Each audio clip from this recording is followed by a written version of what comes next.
the knock. Put it back together. It'll work. But when it doesn't work, when you put it back together, you figure out why. And you learn. No one wants to learn. No one wants to do anything. They assume the worst of anybody. Everybody's stupid.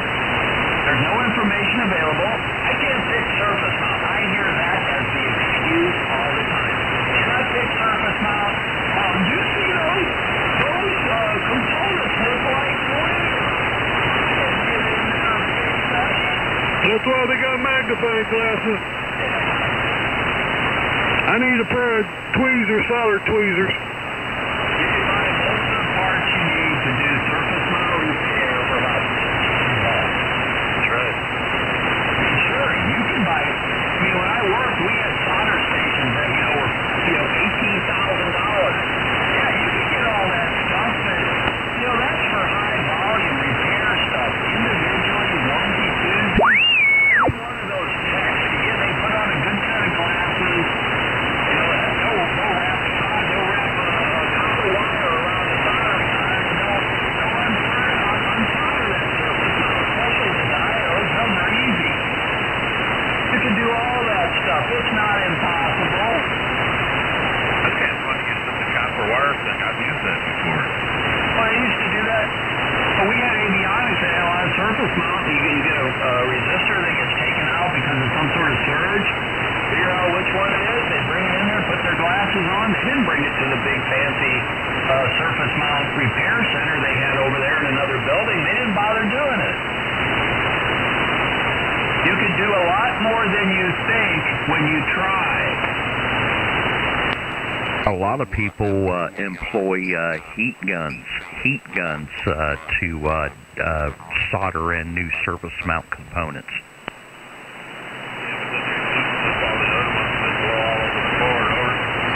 Well, not necessarily. You have to buy specific heat guns, but they're cheap.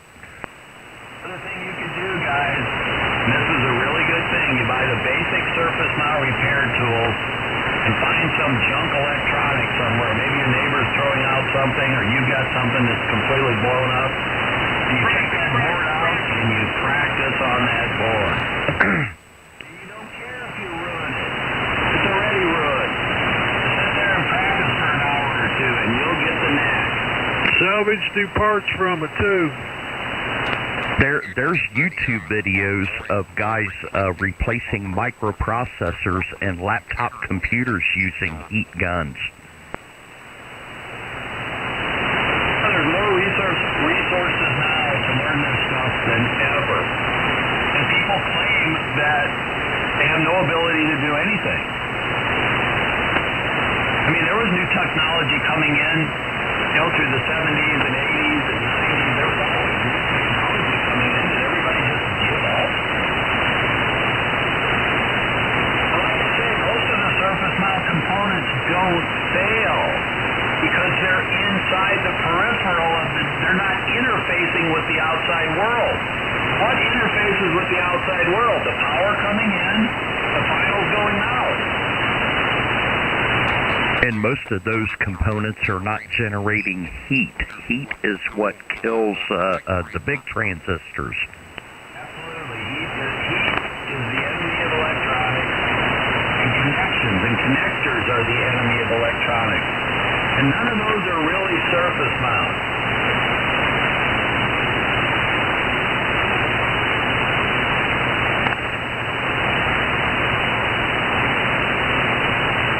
If you're not pressed for space, then you go to tube. What about the screen? Well, the OLEDs on the FTDX 5000 radio, that's a problem. Dimming out or getting light or lines. Yeah. I've done like 4 of those. The first one's probably really hard to figure out how it works, but after that, it gets a lot easier. I actually went on YouTube and looked at the video step by step. Write down the what to take out first and put in last. Yeah, that's what you need. I forget what that guy said games he wanted. After he got the video all the way to California, but it would have been like, I think it'll probably been 100 there, 100 back, 2, 3, probably about $500. Yeah, that cost of repair, $1,000 item is basically throwaway. It's throwaway unless you can fix it yourself. I charged him the cost of the LEDs and $50. And you gave him a great deal. A hell of a deal. The last one I did, it took me about an hour.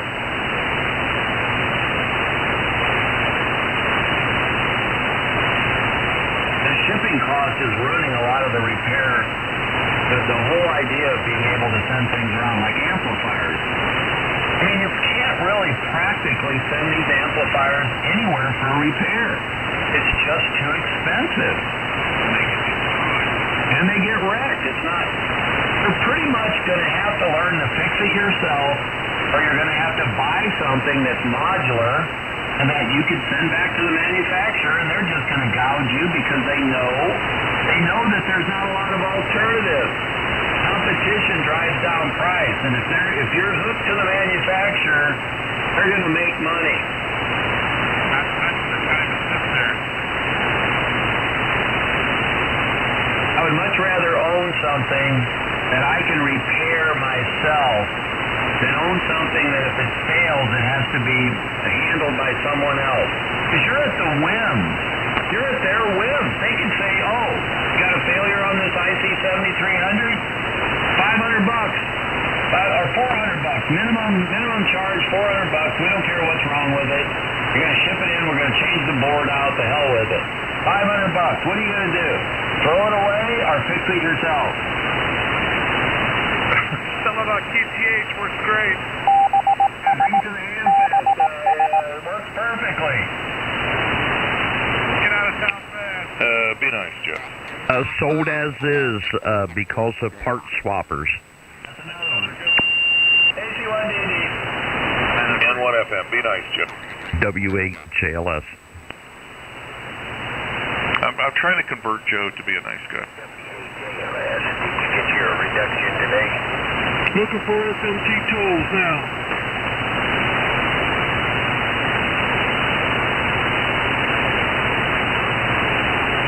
A lot of the demanufacturing is done with what they call wave soldering in the manufacturing process. But I'm telling you that there's all kinds of videos on YouTube you can go watch when people are replacing SMT components.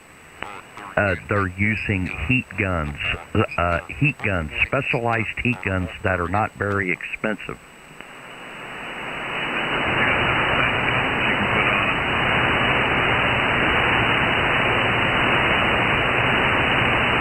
Yeah, no thanks. I've got a PW1 needs repair. I'll just have somebody else fix it.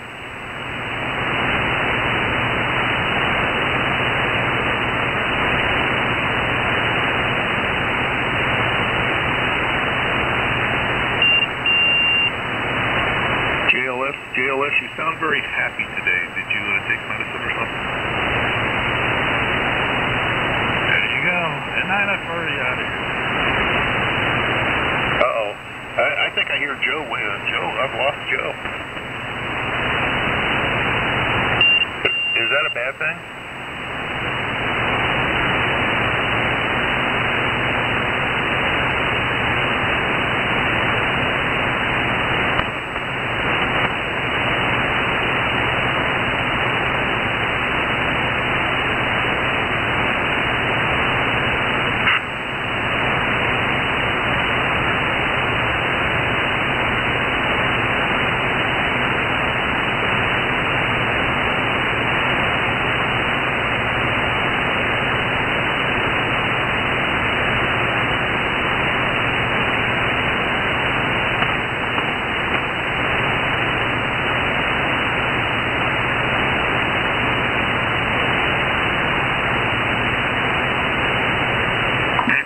LSS 1234.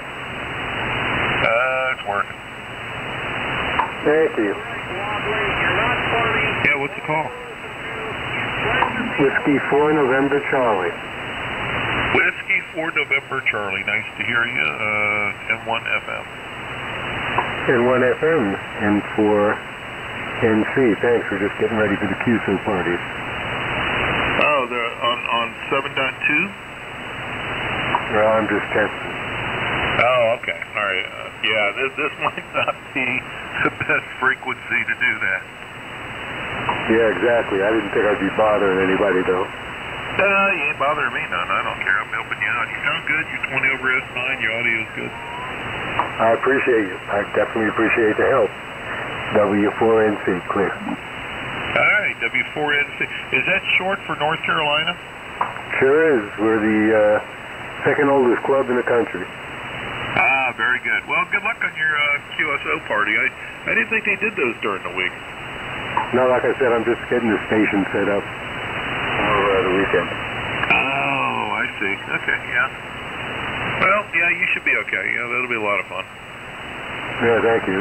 Unfortunately, a lot of people use these stations and don't put them back the way they're supposed to be. That's why I'm here during the weekend. Well, that's how you can find a lot of like rare countries and stuff. Like Mongolia, I waited 35 years to catch Mongolia, and then I heard word that about 3 days before the actual the contest there, the phone contest, the worldwide phone contest, you'll catch those guys testing out their equipment all up and down the band, and sure as heck I found one of them, and they sent me a QSL card. So Mongolia was the hardest one I ever tried to get. That's a great story. Well, thanks again for the help. W4NC clear. All right, man. Good luck to you. 1FM.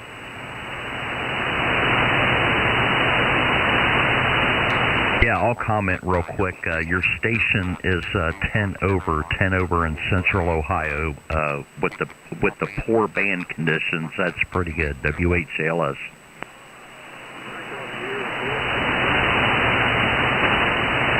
Oh, JLS. How's my signal up there, OM? No, JLS.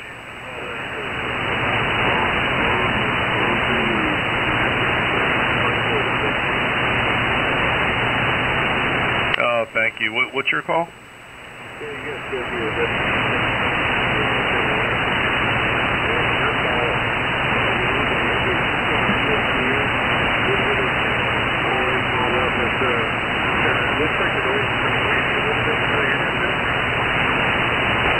All right, Ted. Well, yeah, you're sounding pretty good up here. I think JLS is mad at me. I've tried to talk to him twice. He won't answer me. Well, that's his... I don't know. Hey, JLS, are you mad at me?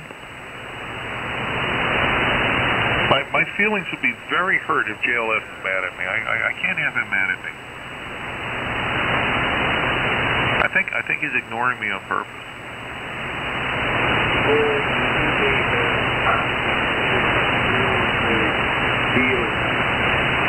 Skip, are you mad at FM?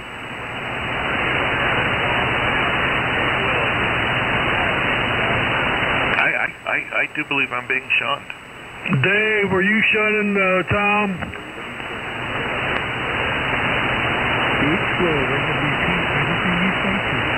I can't read your music. He's good, readable, loud, clear on both ways. Casey now, Mike. I think you're being snubbed, Tom. Yeah, I'm snubbed, and I hear Mike in there. I hear you also. Good afternoon. Good afternoon, Tom. You're coming in. As always, good audio, good signal. The guy asked me for my name. Name is Tom, Tango Oscar Mike, and call is N1 FM, Norway 1, frequency modulation.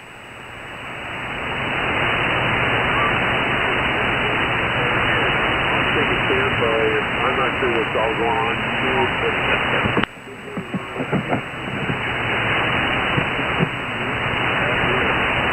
Not sure, man. You're up against reason high. Came out to 240. That's Tango Echo Delta. I didn't think that. All right, Ted. Yeah, just a correction on the call, and I get that a lot. It's not W1, but it's November 1, N1 Fox Mike. So, all right, man, nice to meet you, and sounding good up here. I'm north of Atlanta by about 80 miles.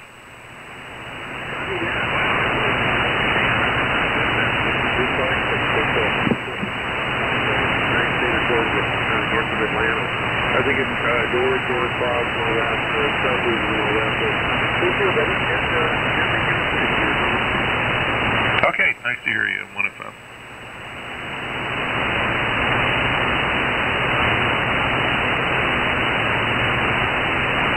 Where's Joe? Well, he was just out here, but I was, just trying to be nice to JLS, and he's shunning me. I feel slighted that he talks to all the other troublemakers, but he won't talk to me. That's because Joe said you was the biggest. I take offense at that. Yeah, I take offense. I take umbrage, if you will. You got to work your way up his priority list, WA8CMO. CMO, I double with you, what? I said you just have to work up his priority list. You're on the bottom of the list right now. He used to talk to me quite a bit. I feel hurt. What you have to do is you have to find a subject to argue with him about, and then he'll be right there. Yeah. JLS, are you shunning me for something I've done to you in the past? Are we still fixing stuff? No, we went ahead and subcontracted it out. Yeah, it must be. Maybe you turned all requests over to Joe.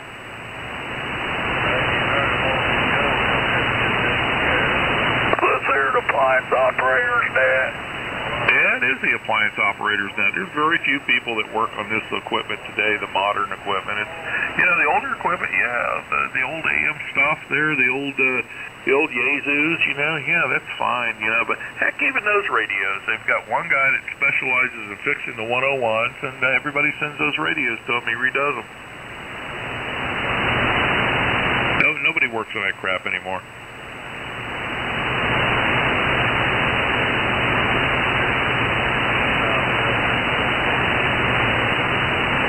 Something about a truck stop. I don't know. You're not going to find any ham gear there. I don't think so.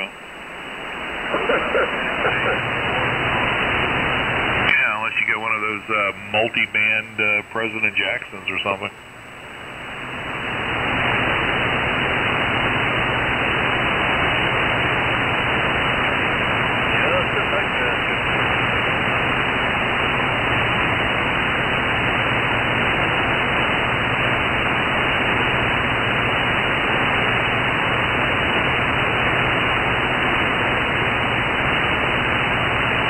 I see where some of these radios, the retailers can't even keep them in stock. Yeah, I think all that's going to change. I don't know. It could just be the supply chain on it, Yeah, I was looking at the 590SG, and not too many people have it in stock right now, which is okay because I don't have enough bucks in stock, so it works out pretty good. Yeah. Well, that's why I went all American on mine. I went with Flex. I'm pretty happy with that, and the amplifier and the radio and all that. So because they got them right there, in Austin, Texas. So it's kind of neat. They build them right there. Not only that, but the Flex radios sound good, and from what I hear, they've got a nice receiver. So how can you go wrong? Yeah, that's true. That's what I'm on now. So. But I'm on my headset. My headset does not sound as good as this microphone right here in 1FM. Over. Yeah, I way back, I don't know how long ago it was, because I haven't heard him on in months and months, but K9RSY, I think the best he ever sounded was when he temporarily had a Flex, but he didn't keep it very long. He had a 590 for a while, and he was, let me tell you something else, you cotton bick and MF and rascal you. If you want to whipple, come over here to Ripley, Tennessee. You just get in your truck and come on over. Yeah, has he gone silent? This used to be his frequency. Tom, that was a poor imitation, though. I'll give you A for effort, though. Yeah, no, he was out here about 3 or 4 days ago. He was on. He's hit or miss. Somebody said, "What did you say about protection? What you think he's in the WITSEC? He's in the Witness Protection Program?"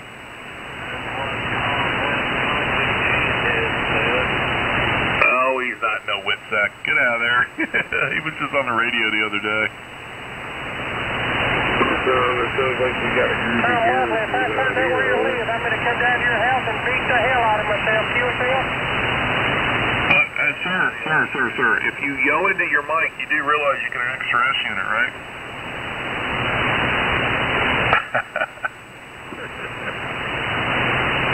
Stop yelling into your mic, man. You're flat topic. Remember when that used to be a haircut? Oh, God, yeah. I had a flat top for years. Yeah, when I was a kid, the old man said either a butch or a flat top. Yeah, the only time I was allowed to have long hair was when my dad was out on deployment. Yeah, Dad used to take me in and use a haircut. He used to get a banana can. I know it's got years. Getting it. They had a banana seat Huffy bicycle with a 5-gear shifter there on the crossbar. Oh, the swinger bike. Yeah, you're going back a ways. Yeah. That's 1969, 1970, man. If you had one of those bikes, you were cool. It was like having the best amplifier out there. Yeah, 1968 San Francisco. I remember we had a black and white TV. The Apollo landing or something like that. I grabbed my bike and said, I'm going to go for a ride. I was such a kid. I'm 8 years old. Yeah, me too. I was riding mine. That was in July of 1969. Sure thing. We had the TV out on the lawn, a big party, and my dad had the only color TV on the block. Now, everybody else had black and white TVs. So come watch the moon landing in color. He didn't realize they were broadcasting in black and white. It's just in the south, Dad working for Western Airlines. He has never heard. He got a job. He was probably a staff. He was just no atmosphere. Boy, Dad was crazy. With a hi-fi set up with the turntable. And to me, as a kid, that was like the coolest thing I'd ever seen. Yeah, sure thing. You little weenies out there yawning, go take your nap, old man.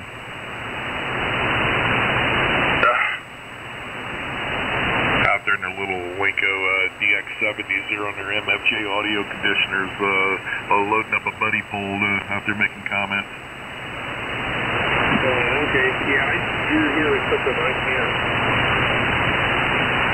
Oh, it's just I find the mobiles out there making the little commentaries very funny.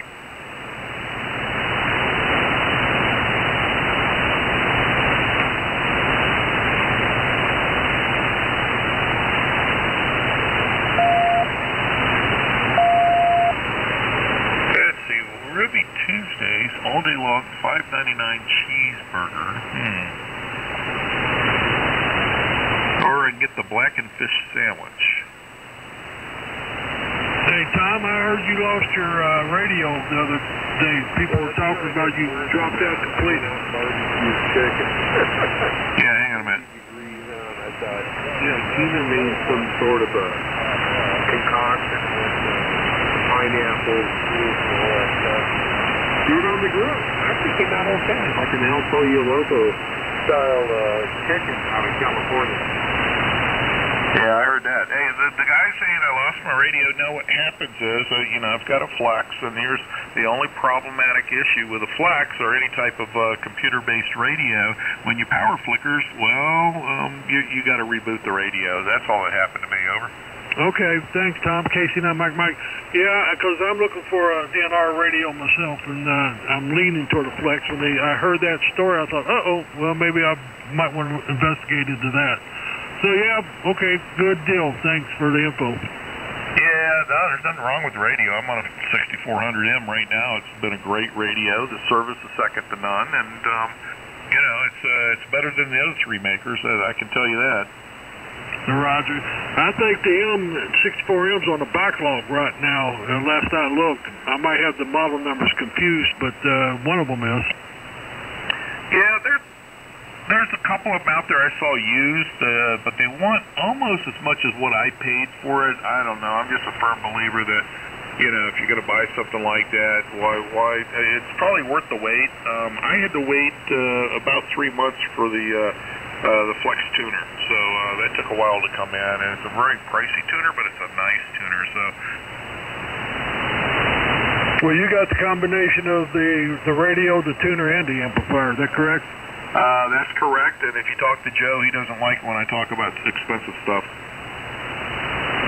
Well, Joe don't like a lot of things, but nonetheless, I don't think I would go with the tuner or the amplifier myself. Just the radio to start off and move forward from there. You can always add on later. Yeah. You can always add on. That's for sure. And no, I bought the radio and the amplifier at the same time, and I had to wait for the tuner, so it's no big deal. But no, I do that about every 15 years or so. I just swap out the equipment and get something modern over. Do you get rid of what you got, or do you keep it? I had a 7800 and I got rid of it because in 15 years I blew it up 3 times, so I got tired of getting it fixed. Okay. Yeah, I've got 2 Kilmans, TS590 Sierra and a Sierra Golf, and debating which one to get rid of to pick this up on the Flex. To be truthful, I'm leaning toward the Sierra Golf, getting rid of it. Well, I tell you what I tell people to do. Get the 5000A. There's always, you'll find those out there for sale. And, with the Firewire card, and just play with that. It's got the third-party software, because Flex is not for everybody. So, you'll learn on that radio. You can learn how to play with stuff, play with the transmit filters, play with the receivers, do the different dashboards and stuff like that, and go from there. And then you may want to upgrade or may not want to have anything to do with Flex. So it just all depends on what you want to do.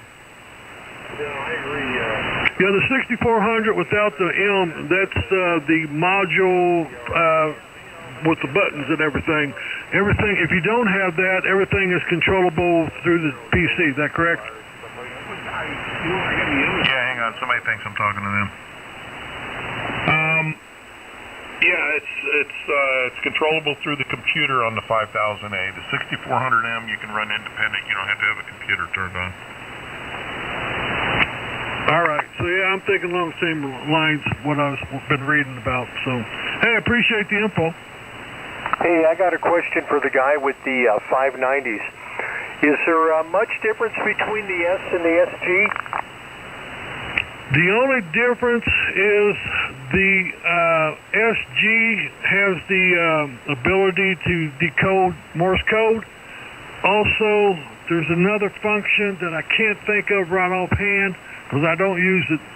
But as far as the functionality between the two, you can't tell the difference between either one. I've got both of my radios. I went inside and put in the high stability oscillator so that they're at 0.5 parts per million stability. So, I can't tell you the difference. Well, there is a functionality on it on the buttons that you can push a button and pull up your power output if you want to change power output immediately, where the Sierra only doesn't have that function. So there are some functions that are different, but the similarity is more so than it is the difference. Yeah, the actual performance, transmit and receive, is pretty much the same as what you're telling me. Oh, absolutely. I couldn't tell the difference between one or the other. They're both been workhorses for me, especially in the digital mode. there's always a learning curve. And so starting off in digital mode, I was using not the radio sound card. I was using an external sound card that someone told me, so why don't you just use the ones inside of it? Duh, okay. So the learning curve was met and been using it ever since. Not a problem. Digital mode or phone or anything. Works great. Yeah, very good. Yeah, I'm still... I've had this TS-850 for God knows how long, and it just keeps working, and I've just been reluctant to drop the dollars on anything else. Yeah, I think a new one, they're actually gone up in price, and Kenwood is not coming out with anything new. I personally contacted Kenwood and say, what's up? You ain't been in Orlando's, you're not in Xenia, you getting out of the business? They let me know, no, they're not getting out of the business. But there's not much coming out in 2023 except for a HT that they're replacing for a Sideband. But the price for the SG has gone up. When you look at it from what I paid for it, the Sierra you can't get it new obviously, but there's some Sierras and SGs out there that are not new, but then there's some out there that are that even the 890 Sierra, you can get them from Japan, but you're going to have to pay the tax to it. That's going to bring it right back up to the original price. Yeah, the 890 WA8VMO for ID. The 890 is much more than I need. If I was going to upgrade, I would just get a 590. I wouldn't bother with the heavier duty rig because I'm just not that active anymore anyway, so a 590 would be just fine. KC9 Mike Brady.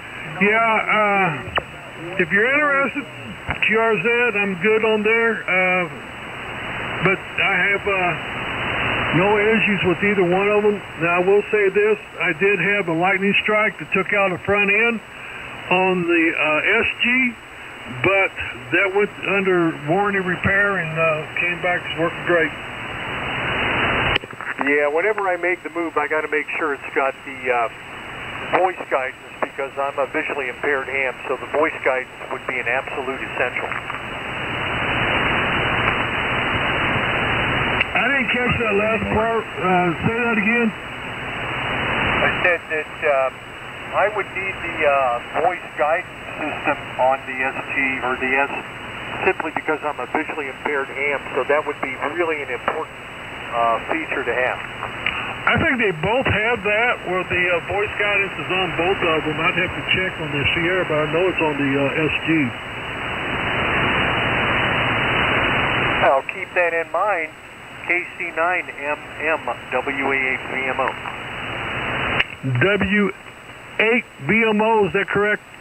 Yeah, there's an A in there. Whiskey Alpha 8 Victor Mike Ocean. I've had the call since, I want to say, 66.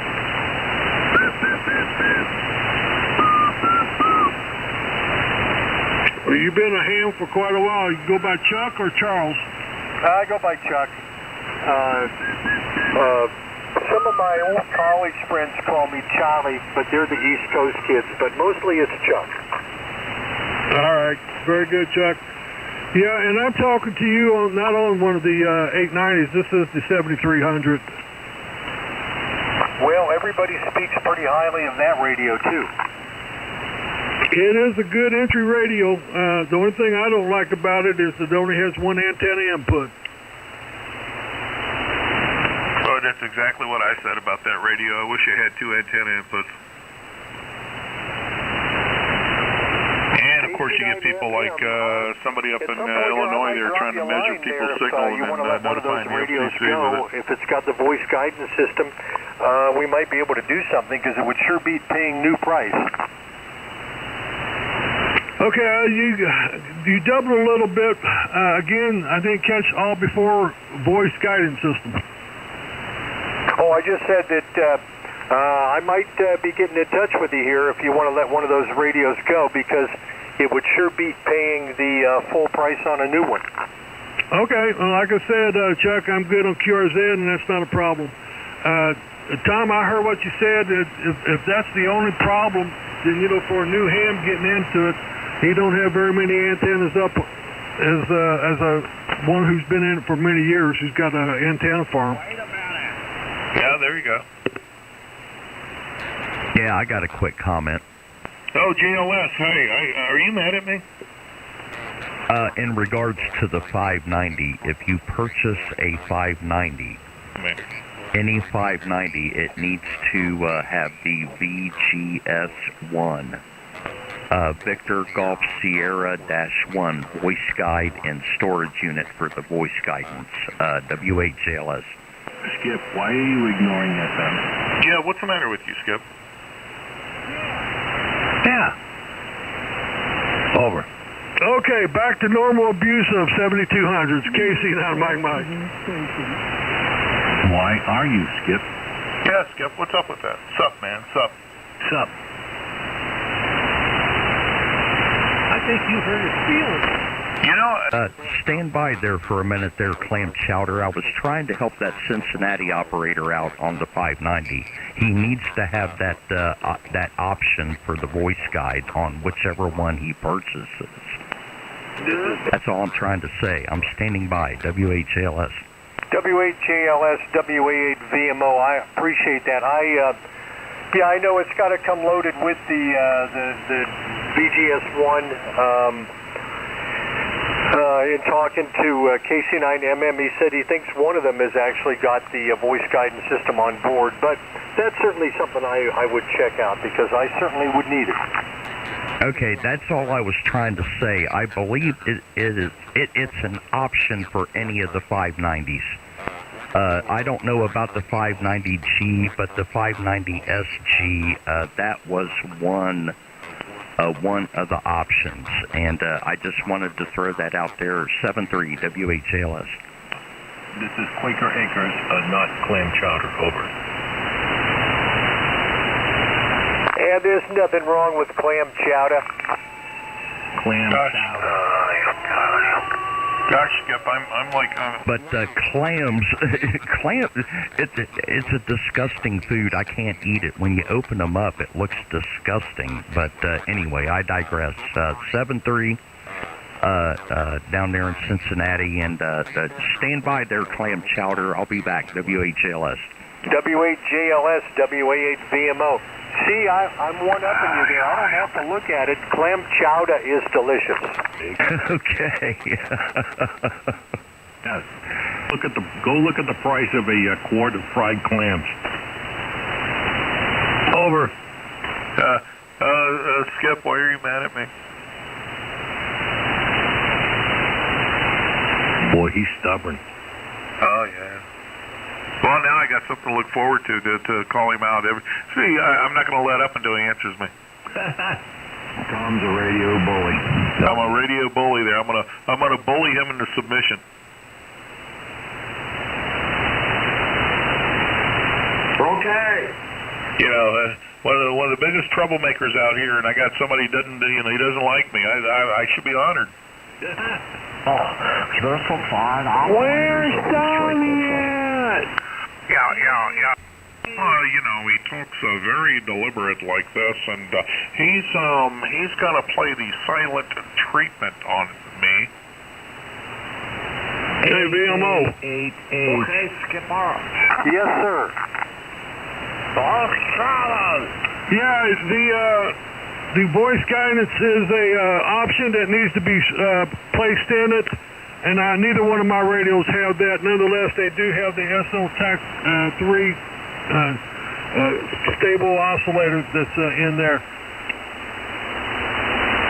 Roger. Well, I wouldn't let that deter me. I know that the voice guidance system option is available, so that wouldn't be an issue. Just getting it installed would be the big deal. Well, that's just simply turning it upside down, taking the panel off, and plugging it in. That's all it is.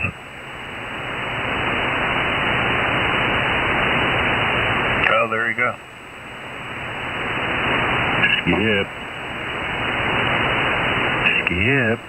Yeah, like I say, this 850's been working so well for so long that I've been foot dragging for a number of years. Did you wear out the sole of your shoe? Well, The soles are pretty tough, and I do the foot dragging at a slow speed, so no. Just busting balls. Yeah, Chuck, I was misunderstanding what you were talking about on Boy Scout. It's not something different, but yeah, that option's available. But I don't think Dave, LFD, whatever his call sign is, gave a price to it.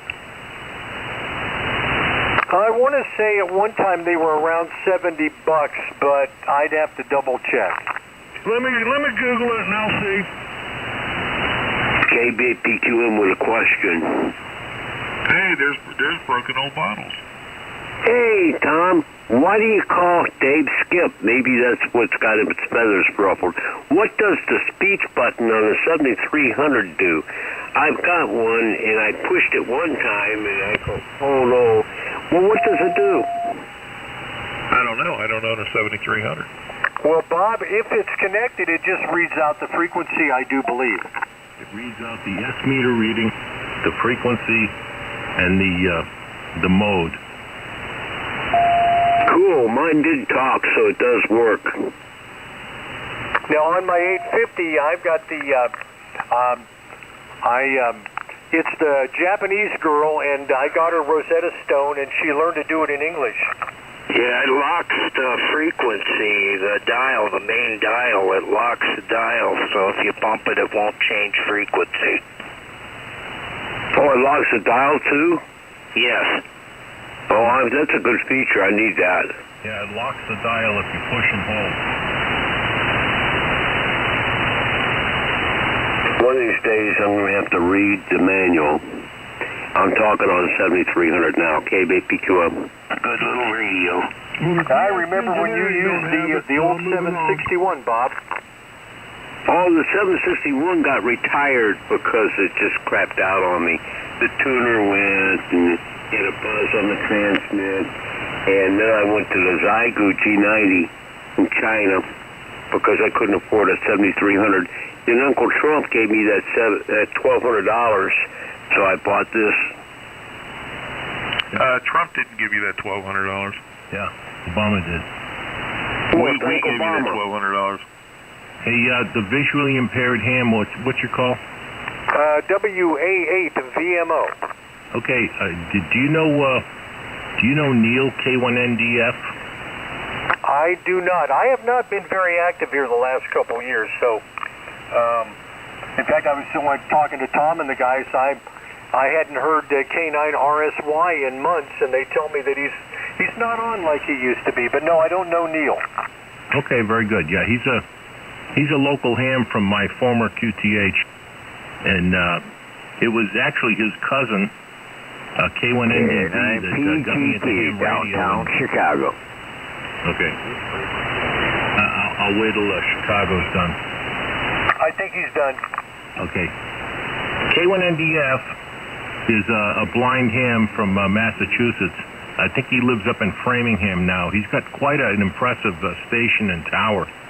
And his cousin, K1NDV, used to be my neighbor right behind me, one street over. And he was one of the VECs that tested with me and got me into ham radio. Anyway, just curious. I didn't know how tight the community of blind hams on the air was. Over.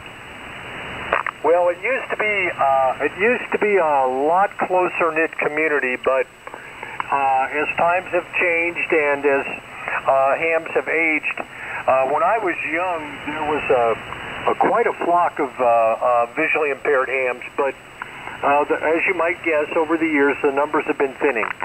Roger. Do you take offense at somebody referring to you as a blind ham? No, I guess because of all my work when I was in personnel, got used to saying visually impaired, and it's an old habit that's dying hard. But no, I've been a blind ham all my life. Okay, very good. Yeah, I've been involved with blind people for a long time. When I was a teenager, a young teenager, early teens, we used to work with a fellowship group from a church at the Perkins School, Perkins Institute for the Blind. I'm sure you're familiar with it. Over. Oh yeah, absolutely. In fact, I got two of the old, well, they're not old, they still make them the same way. I got a couple Perkins Braillers sitting right here on my desk. Roger, Roger. Yeah, that was some of the best times that I ever had as a teenager. It was quite intriguing to go over there and, to interact with the people that were there, and it was very surprising at their abilities. Over. Yeah, I tell you what, when I was young, my parents moved me out of the school for the blind to public school, and I feel the same way you do. I had more fun with sighted people than I could ever imagine. Yeah, man. All right. Very good. I just wanted to clarify that, and I'm glad you don't take any offense to it. It's just an old habit. That's how it was referred to most of my life, and no offense meant, and I'm glad there's no offense taken. N1UZI. N1UZI WA8VMO. No, it's like a friend of mine used to say. Says, blind. We're very aware of that. We've been that way all our lives. But no, it changed over the years. It used to be visually impaired was the last moniker there on it, but there were a couple other terms they used to use in human resources, and I can't think of a couple of the others right now, but the last one that was used a lot was visually impaired. I had a friend of mine who used to say they should have said vision-free. Yeah, there you go. Are you familiar with the Carroll School for the Blind in Newton, Massachusetts? No, I'm not. The only school for the blind I have any real knowledge of was the Ohio State School for the Blind, and I attended that for 3 years before I went back to public school. Okay, very good. Yeah, I was a firefighter in Newton, Massachusetts for 25 years, and Carroll School for the Blind was about 7 or 8 blocks right up the street in our first alarm district, and we went through there frequently, and I had a lot of interaction with the people that were there. That was primarily a school for people who were blinded later in life, and people who were born sighted and had lost their vision later in life, and it was more or less a place for them to adapt and to their newly acquired handicap. Over.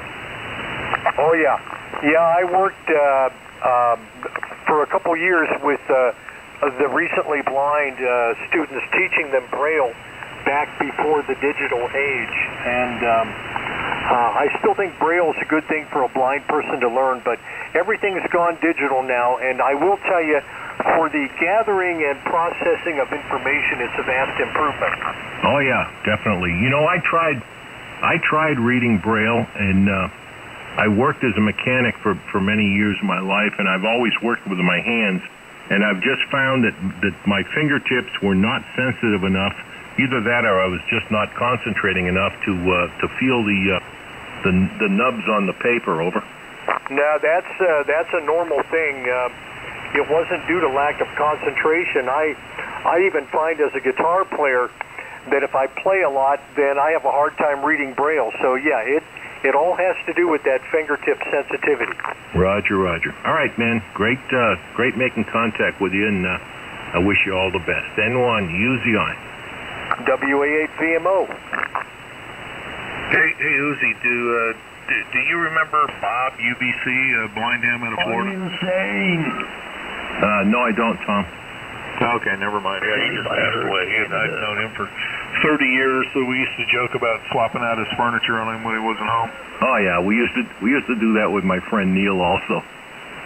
But he was a riot. We would get over there and we would joke with him all the time. We'd all leave there rolling, laughing. I've heard them all, Tom. Oh yeah. Oh, I'm sure. What was it? Yeah, he threatened to kick my ass. I said, well, do you need to feel my face before you hit me? Oh yeah, he was, he had a personality, man. Yeah, he had a stroke, and he was a musician. He played the guitar and the piano, and so with different bands and stuff. I went and saw him play, got some pictures, and so anyway, yeah, he used to frequent that well-known frequency on 75 meters. Yeah. Yeah, Neil is a saxophone player. I'll tell you one guy, Tom, that I don't know if you ever remember K7MIT, guy out, I think he ended up moving out to Arizona, passed away here a couple years ago, but he had a massive ham radio station. Roger. Yeah, there was a guy in a town next to me where I worked and lived at the time, and I made him up a table for a radio operating station. I built it out of maple plywood and built the legs and everything up and for it and brought it up there and set a station up on it. And when he was moving, he had the wherewithal to maintain my phone number. This was many years later. He said, "Hey, I'm moving into a lot smaller quarters. I can't bring this table with me. Do you want it back?" So I said, "Yeah, I'll come up there and take it out of there for you." And I ended up building that as my reloading bench. Over. Oh, I'll be darned. And this is like 6 or 7 years later. Chuck, there's a guy in Covington. His call sign's 4LID. I can't think of his full call sign, but his name's Tom. Are you familiar with him? Oh, yeah. K4LID. He runs the Kentucky phone net. Yeah, I've heard him. I think I've only talked to him a couple times, though. Yeah, he also runs the Bible study in the mornings, on the early mornings around about 6:15. Yeah, Tom's a great guy, man. He's got quite the memory. I've never heard anybody with a memory like him, and he can recall stuff. He's like an encyclopedia. Yeah, Louisa, Kentucky is where he's from. That's right. Yeah, a lot of us get pretty good at that simply because, especially in the world of objects, if you don't practice a good memory and you don't remember where you put things and whatnot, you get involved in a very long search. So a lot of us blind guys, we develop a pretty good memory simply because it's time-saving. Yeah. And you know what? Even sighted people couldn't close their eyes and get out of their house in a fire if they had to. Yeah, my wife teases me all the time. If I have to get up, during the dark hours during the middle of the night, and I'm moving around in total comfort, and she says, "How do you manage to do that?" And I just told her the truth. Practice, man, practice. Exactly. And with sighted people, it just becomes a mental picture. Where somebody that's visually impaired, you don't have that capability, so you have to practice it and you have to develop your own mental picture. Yeah, you get it down pretty good, though.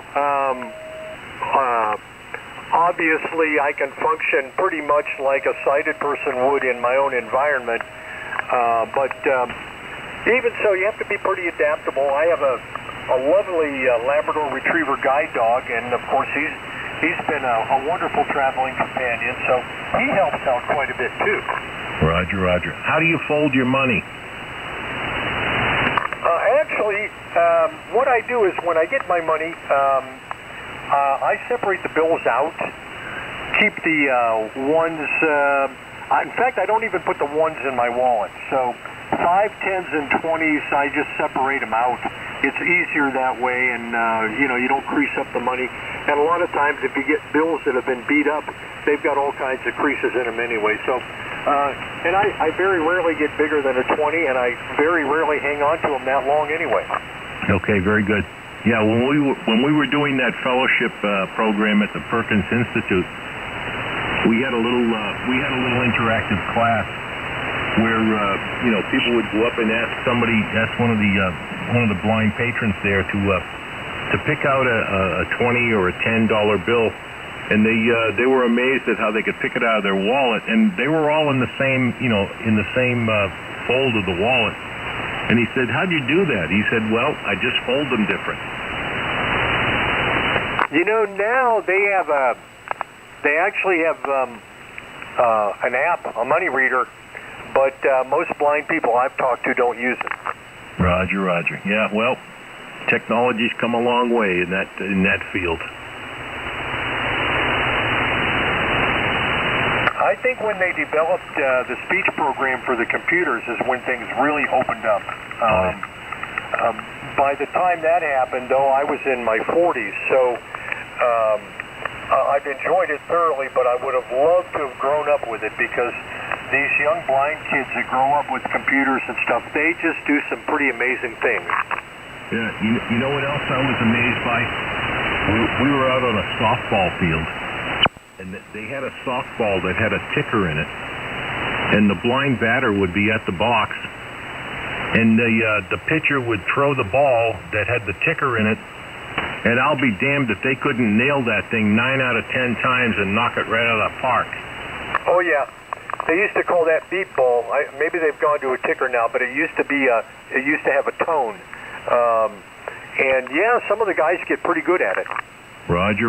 Yeah, that amazed me. I mean, I sat on the sideline there and watched it for a little bit, and I was absolutely floored by the number of times that they could knock that thing right out of the park. Yeah, I want to. And they actually get pretty good at fielding as well. Audio. Roger. Yeah, I didn't. Audio. There's somebody testing audio. Ignore it. Anyway, yeah, that was quite an experience, and they were very good track runners. They had a track set up there at Perkins with cables going around the lanes, and they had a sliding handle on it. And man, there was some excellent athletes there.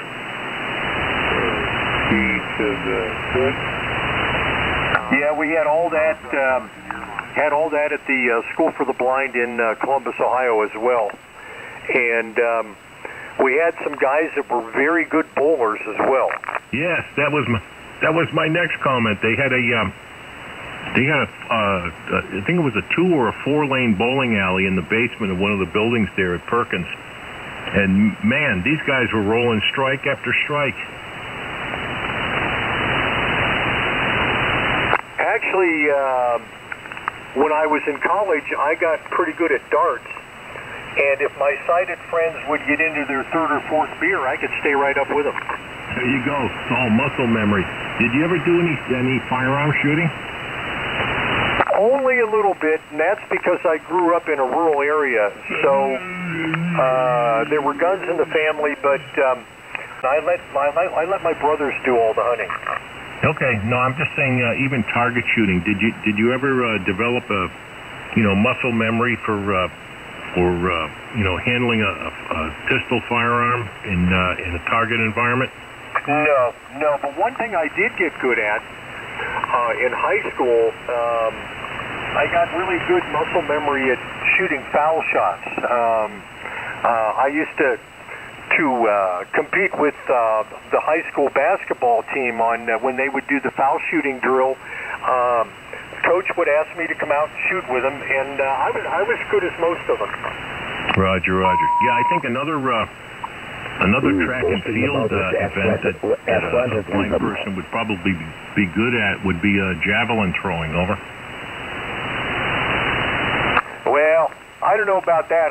That wouldn't be my cup of tea, but I'm sure it's possible. Oh yeah, I mean you get assigned to run down a certain track, so you're oriented in a pretty appropriate direction, and the rest of it is just upper body strength. One of the things they emphasized at the School for the Blind, in fact, we started in 2nd grade, was they had a very aggressive wrestling program. Is he saying he's blind? Yeah. Never knew that. Yes. Okay. Anyway, we used to do a lot of interaction with that Carroll School of the Blind because it was so close to our station, and most of the people that were living in the housing there, I wouldn't call it a barracks. I would call it dormitories. Everybody knew who was there, who was not, and who was accounted for and who was not. We pretty much got a complete report by the time we pulled up on the scene, even though we were just several blocks away. Over.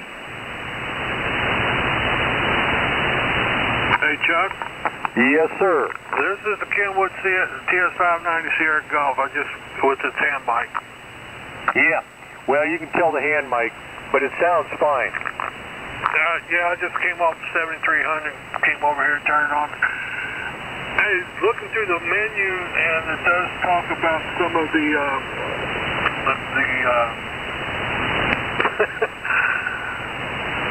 the voice situations on that, and it does have those functions on there on the guide voice and speech and the language and all that. So, but I don't see a way of turning it on here on the Sierra Golf. So it's probably the function also needs to be the option applied into it.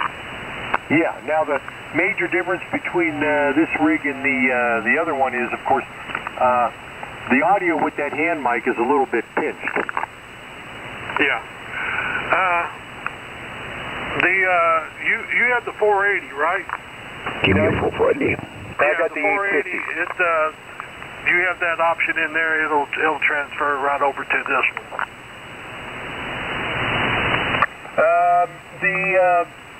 The voice synthesizer, or the speech board in the 850 is, from back in the 90s, and it's very limited in what it can do. In fact, I think all it really does is give you the frequency. So the voice guidance system for the 590 series is far more advanced. Anyone use the i30? Looking at this part on the website, it said that 480 uses the TAC 1, and so does the 590 uses TAC 1 also. Oh, that's right, the 480 would. I'm sorry. I'm thinking back into the days of the 440 and the 450. Gotcha. All right, very good.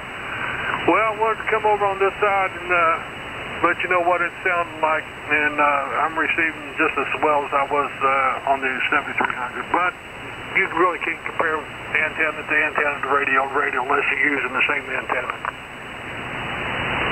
Still good signal strength regardless. All right, very good. KC9, Mike. WA8VMO. WHLS, I have a quick question. Go ahead. WA8VMO. I'm curious now. Just to rewind the conversation a little bit, what is the secret? If somebody hands you, let's say, a $10 bill or a $20 bill or a $50 bill, what's the secret? Can you tell what is what?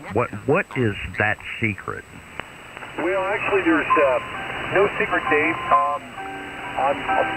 I'm going to be hoping that they're mostly handing me 50s, but now my blind friends who work the vending stands can tell the difference. Somehow, I don't know how they do it. I can't. As I was telling the guy earlier, there's an app now that will read your money for you, so you always know what bill you have. But unless you hold your money or separate your money, or you're very clever, it's very difficult to tell. Okay, well, I was wondering what the secret sauce was. There's something that you can feel now. I think I heard you say that you was a guitar player. Are you a righty or a lefty when you play guitar?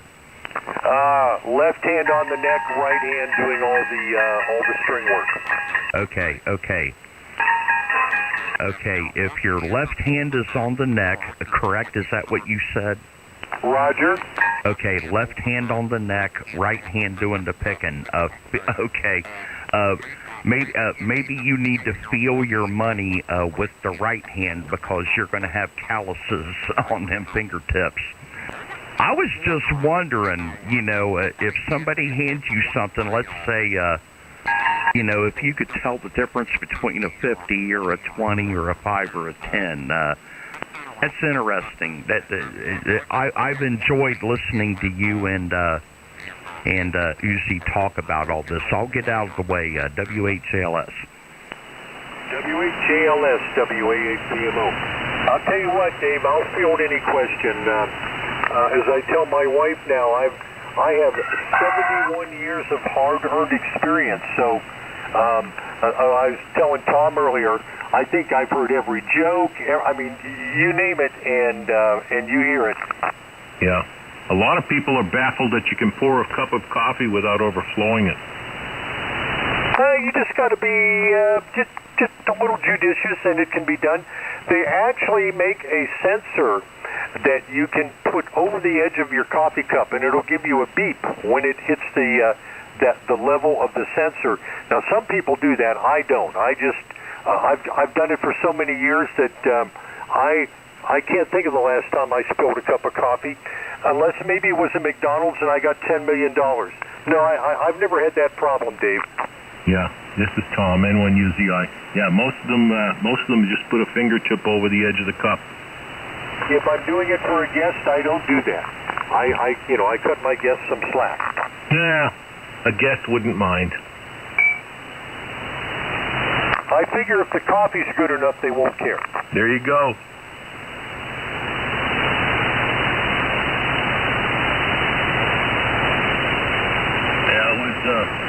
It was quite an experience and a very good learning process, interacting with people who were unsighted, either later in life or from birth. A lot of things that people don't know. Well, there's obviously there are always a lot of assumptions made, and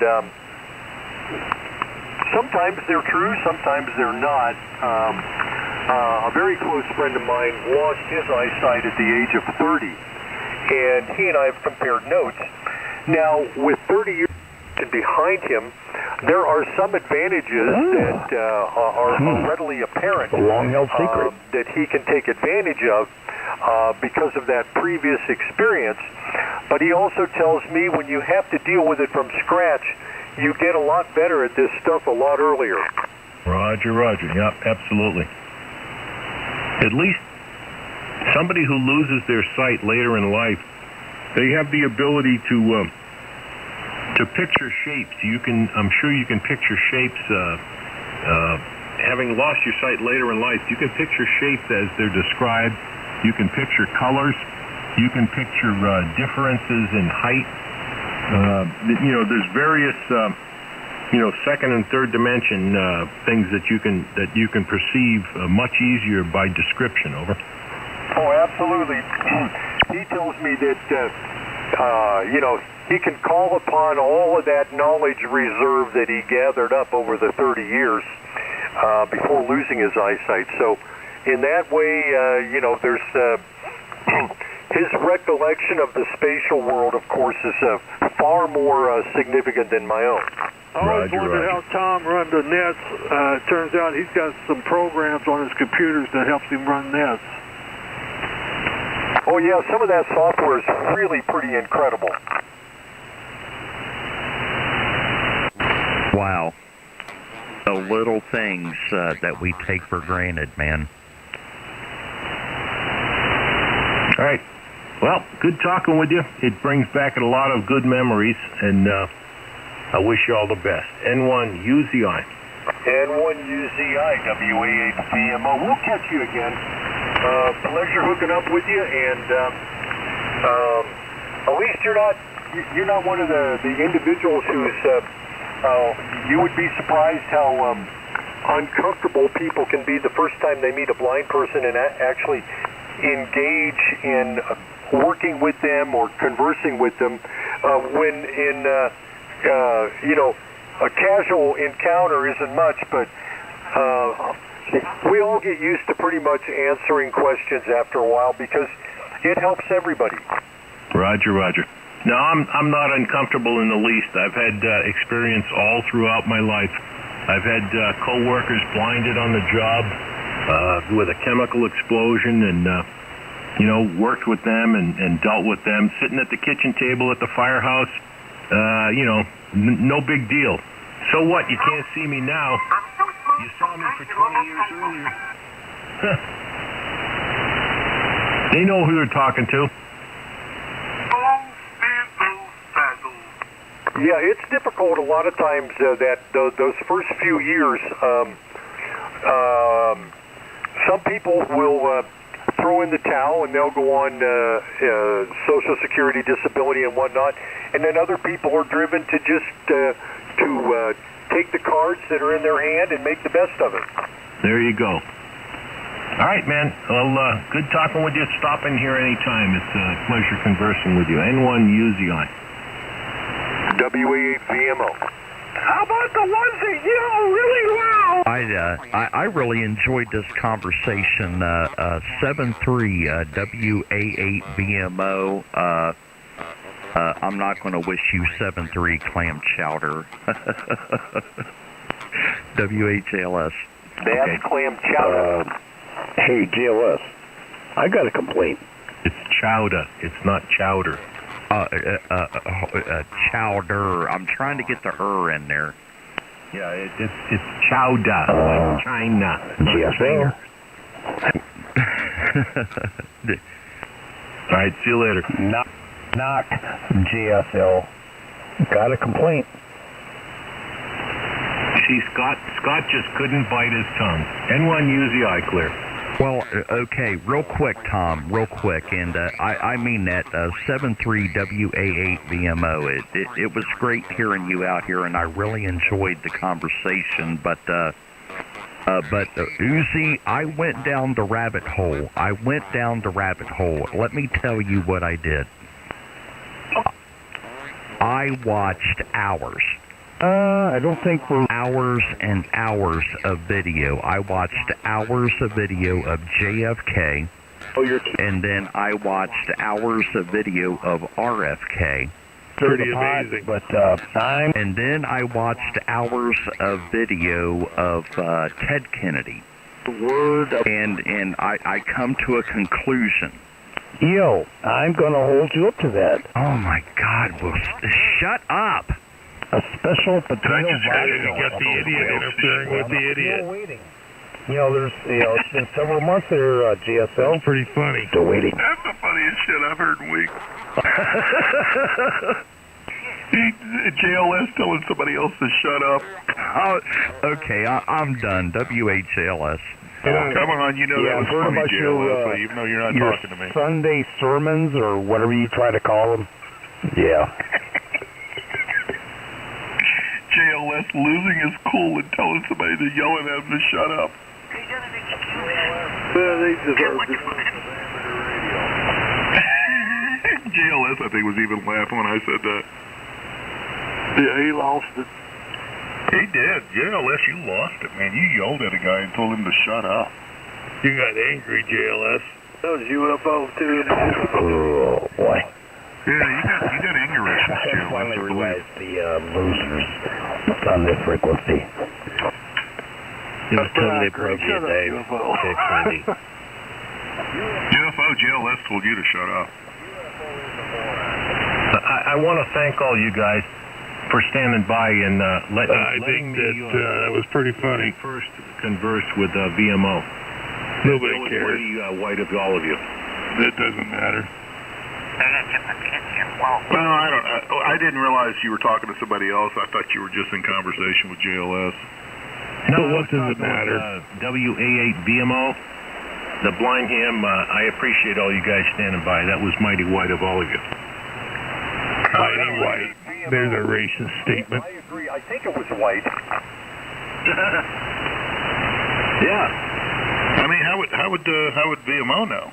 No, I was saying that was mighty white of all you other guys. Hey, Tom, I was just pulling his leg. I know.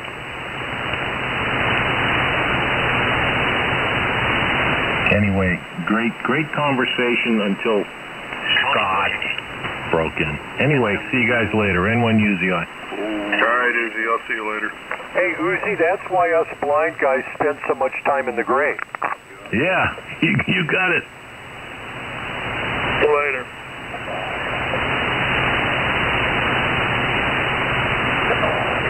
Where'd you go, Dave? You still in there? Hey, JLS? JLS? Dave, are you mad at me? Tom, how big of a stick do you got?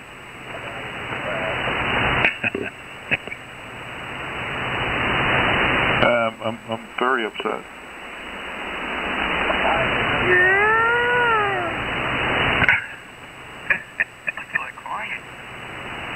Oh God! You know where else you cannot pay for this type of entertainment. I should hope not.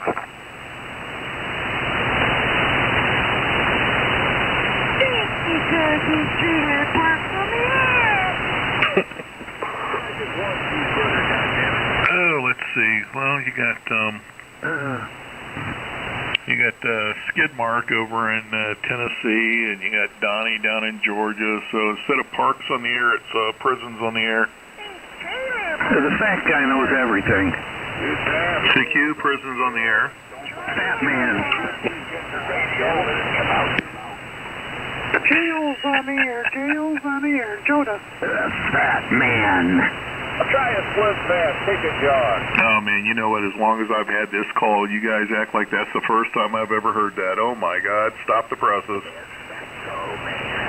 Try a split fast and take a jog. I want some night vision binoculars here. I'm looking some up. Hey Uzi, you got any night vision binoculars?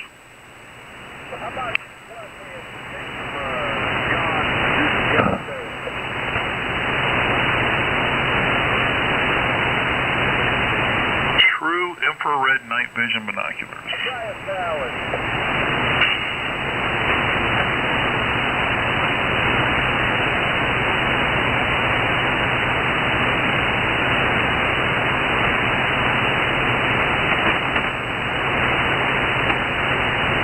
Yeah, Tom, I heard the question. No, I don't. I was up letting the dogs out, but anyway, no, I don't. I've got a cheap set of Russian infrared, but they're pretty useless. The focus on them is crappy. They're good for very close in. It's probably probably a headset that guys use in a tank or artillery. Oh, okay. I've been thinking about it, but they're quite expensive. Yeah, I'd like to get a pair that, it's got the video in it. You can hit record on it and all that stuff, and or take pictures. The last time I looked through a really good pair of night vision binoculars was a pair of Litton Industries made stuff that a guy had up at a ham fest up in Deerfield, New Hampshire. And man, you look up in the sky and you could see 100 stars. And then you turn these night vision binoculars up there and look, and there's 10 million stars. Oh yeah, I'm sure. Yeah, that was outstanding. But they were probably $8,000 a pair.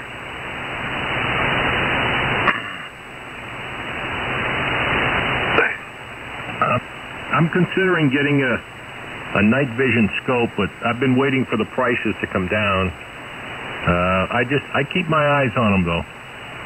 Yeah, and you can you can get the ones for the ARs there to put on the rail system too. Oh yeah. Yeah, I know a couple of guys that have some expensive stuff. They've got a pretty large disposable income, and they don't mind spending the money. They'll buy whatever's top of the market at the time. Yeah, you know what? I reach a point that where do you draw the line when your optics cost more than the weapon? Yeah, like 5-6 times as much. Exactly. But Sign on you neighbors, you pervert. No, I live in the woods. I'm not spying on my neighbors. I live out in the woods, and it's just kind of nice to be able to see the animals there walking through the dark. Can't see any of my neighbors. I can't see any of my neighbors. Yeah, same here.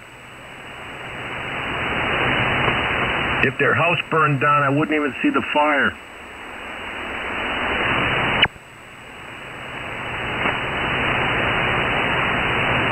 Oh man, there's one in every crowd. I know it. There's more than one here. They all seem to congregate there. Yeah, you're number one on the list. How would you know? Because I've been making a list.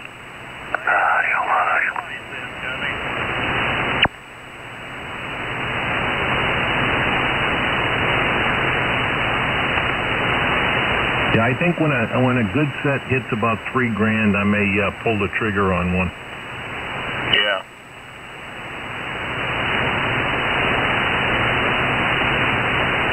Boy, a lot of spurious stuff on the scope here. I tell you what, my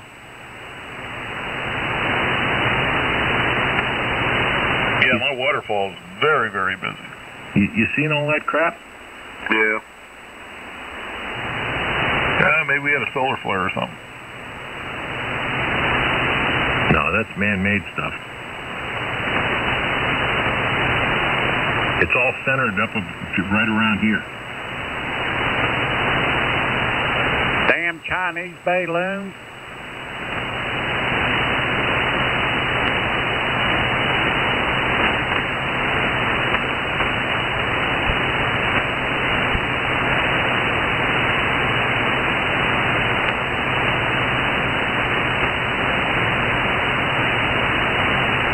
Well, whatever you buy, you want a thermal system and not an infrared. An infrared requires a source, and that's a direct target for anybody on the opposite side.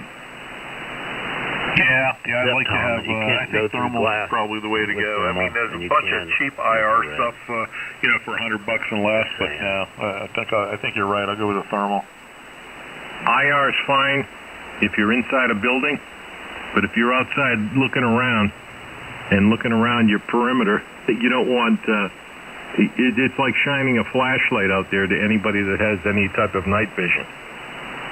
Indeed.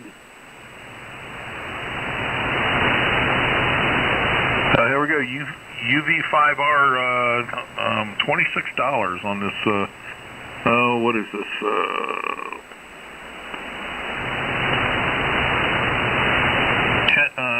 Temo TEMU.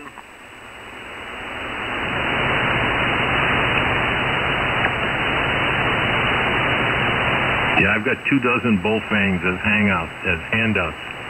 I give them away. I've given away 2 of them in the past few months because I only paid like $35 a piece for them, and I got one guy who's a firefighter, and he didn't know the frequencies and all that. He moved up from Fulton County, and I put all the frequencies in. I put the transmit inhibit on so he couldn't talk on it, and put the police and all that stuff, the FRS, the GMRS, all that stuff so he can listen. So now he's a listener.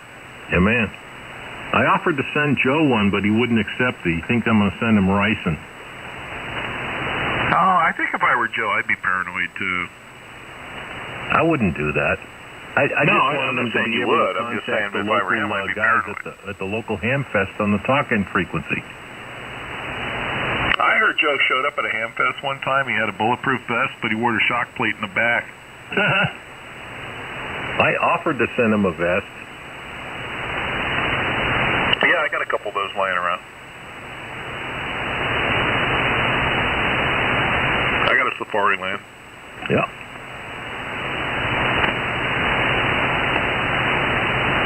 Anyway, I got to run. I just wanted to jump back in here because I was out and I heard your question. I didn't want to leave you hanging. I'll catch you later on. N1 Uzi on. All right, no issues there, Tom. See you in 1FM. All right. Later, Tom. Later. See you later, Tom. Casey now, Mike. Yep.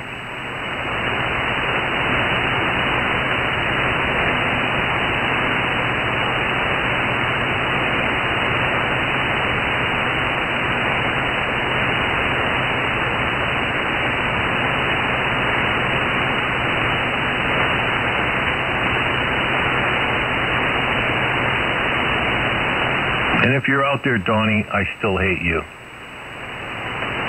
N1 Uzi on. Yeah.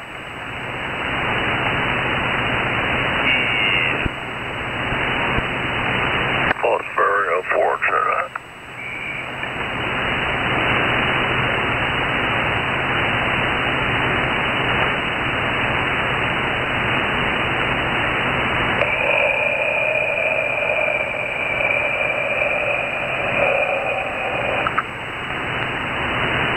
I can't wait to hear what the criticisms he brings up of interacting with blind hams when I was younger.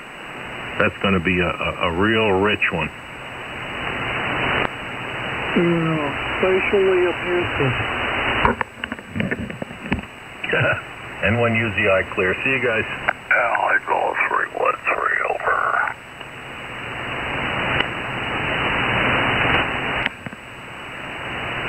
Yeah, I tell you guys, it's just terrible the way they treat these people.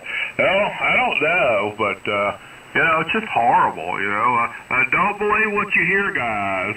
You're getting pretty good at that, Tom. Don't believe anything the news does. Hey, Bob, I got to tell you something. Do you got your transmit on that 7300 set narrow? No, it's wide. What mic are you on? My desk mic. Oh, what is that? It sounds like a 444. 3. Which one is it? The 30. You're mumbling. I can't hear you. What? SM30. Oh, well, yeah. That does not sound like, I'm just being honest with you, brother, it does not sound like a 7300. What's it sound like? It sounds like a pinched up Alinco DX70. Yeah, it does. Alinco. Hey, how are you with? Yeah, there's something, it's just very narrow. Okay, hey, Argo. Hey, what are you doing today? I don't know, Bob probably thinks I'm messing with him, but I'm not. Oh, no, it does sound crappy for a 7300. Put the hand mic back on it, Bob. How about now? I can't hardly hear him now. I can't hear him either.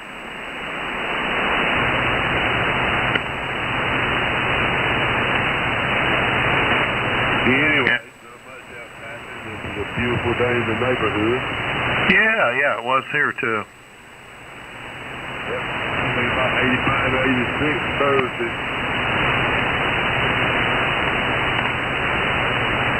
Yeah, it was it's 70 degrees right now. This is the warmest it's been since before Thanksgiving. Yep, 75 here, 77 tomorrow, 85 Thursday, 77 Friday, and 48 Saturday.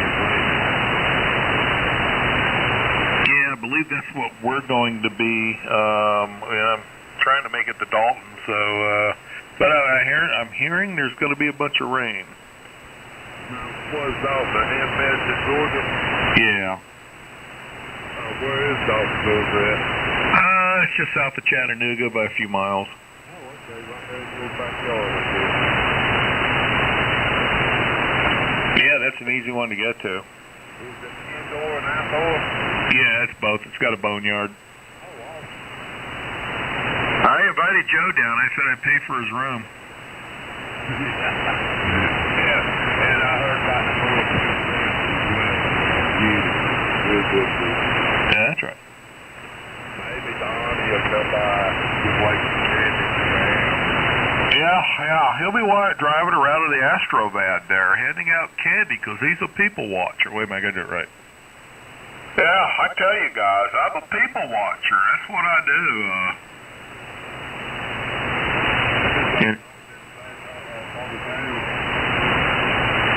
Yeah, how do you do that? Yeah, I was just helping out the poor minority children. You got him down pat, Tom. Do I sound any better now? They were malnourished and needed a cookie. Do I sound any better now? No, what did you do? I messed with some of these controls.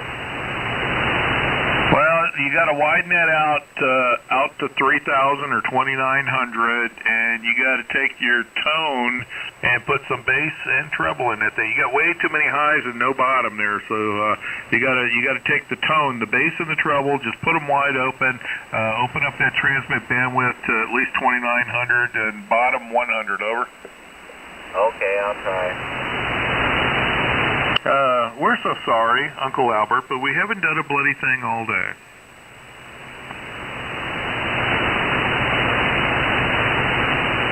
Right turn.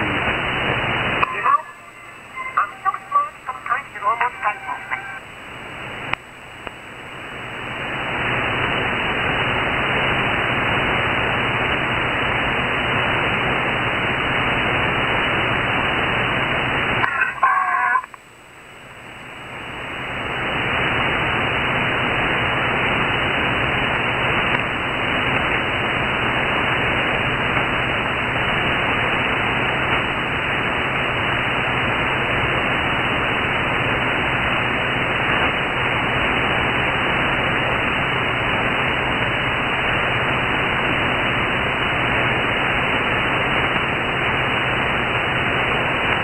Okay, how about now? I opened everything up. Is that your desk mic still? Yes, it is. Is there a switch on the bottom of that changes the impedance? It changes the string. Yeah, flip that switch.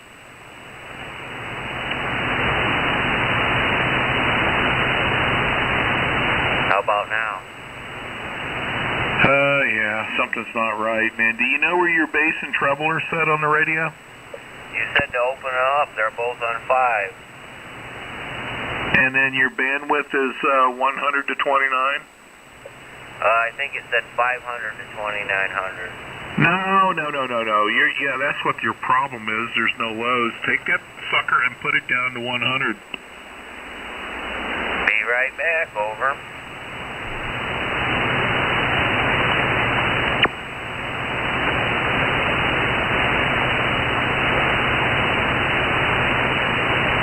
And 1 FM on the 10. Holy hell. Hey, while you want to...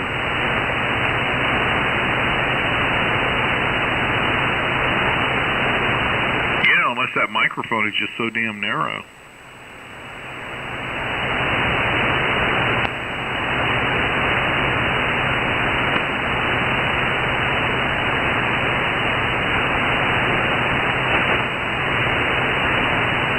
Yeah, that's what the problem is. He had it up on 500, so he was realistically, it was about 1.8.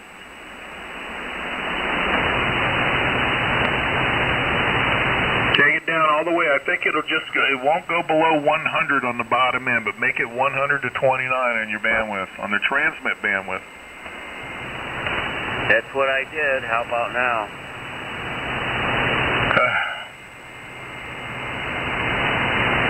I'm not no good. I'm sorry. You're trying to help me, and I don't know what I'm doing.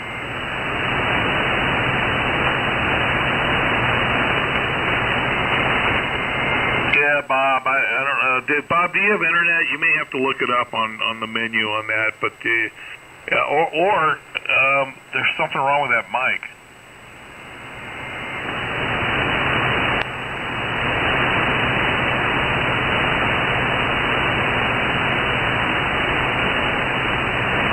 But I've never ever heard you sound this bad. Maybe Hargrove can tell you that.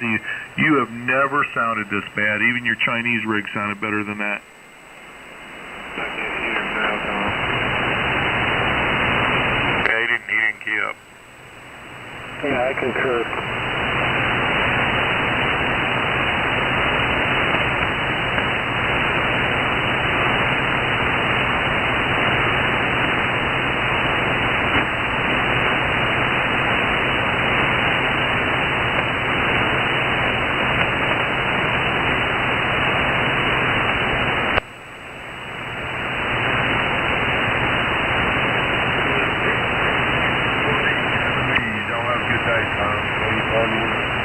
Okay, good to hear you, Hargrove.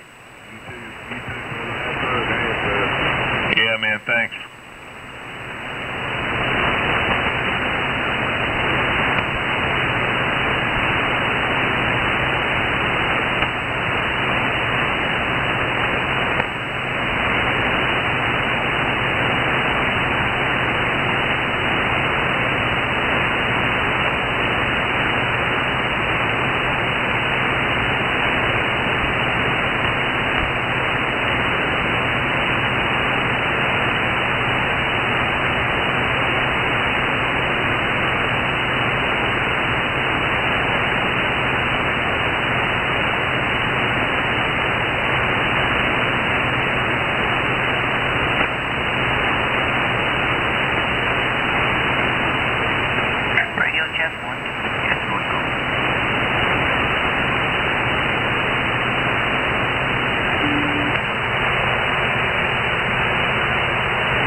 WA8VMO.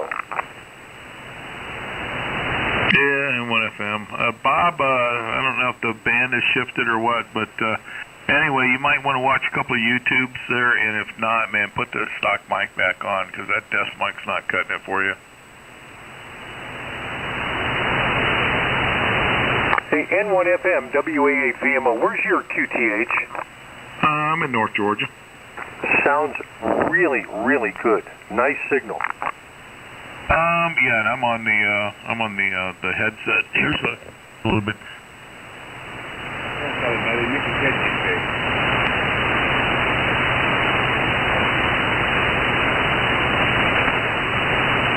Where are you located? I'm Cincinnati. In Oh, okay. the beautiful city of Cincinnati, Ohio. Tom, you know what Mark Twain said about Cincinnati? He said, and I quote, "When the world ends, I want to be in Cincinnati, Ohio, because it's 20 years behind everybody else." Yeah, I think somebody described this city as an S-hole one time. Oh, that's the first time I ever heard that one. Well, Tom, this year, the quote that I am being guided by mostly is from Groucho Marx, and he says, "I'm not too crazy about reality, but it's still the only place to get a good meal." Oh, okay. All right.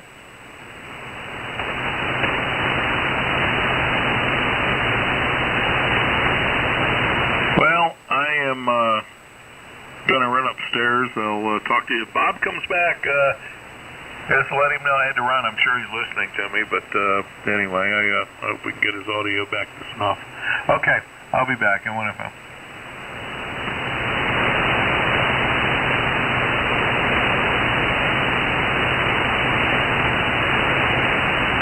Hopefully Biden stays in Ukraine.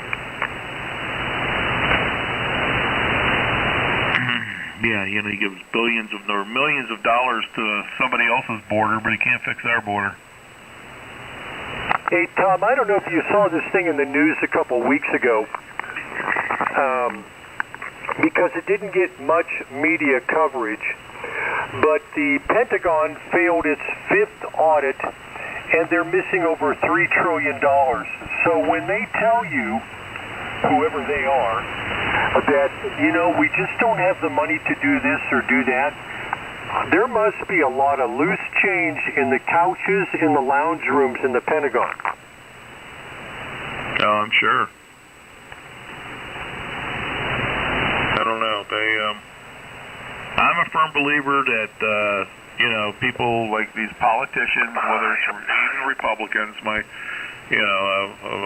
which I am, you know, when they talk about cutting the budget, well, you got to cut spending too. You can't just cut the budget without cutting spending, and that's the whole key. You know, it doesn't work that way. So, you know, they talk that game, but I never hear them talking about cutting the spending. Well, I think both parties are pretty good at that. Then whenever the party, whichever party is in power, tends to go ahead and spend anyway. Yeah, you're right. You're right. Okay, I got to run. I'm getting dinner call. I'll see you later. N1FM. WA8VMO.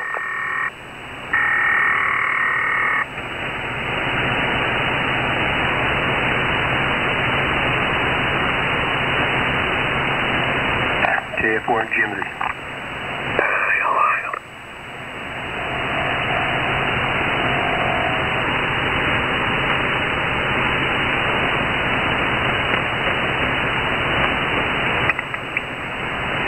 Sounds like Trump's at least trying to clean up Ohio. At least FEMA's coming in now. Yeah, I grew up about 12 miles or so from East Palestine, and actually it took quite a while for Governor DeWine to say, yeah, come on in and help. Yeah, it's a blue state, I guess. Trump? Ohio, a blue state?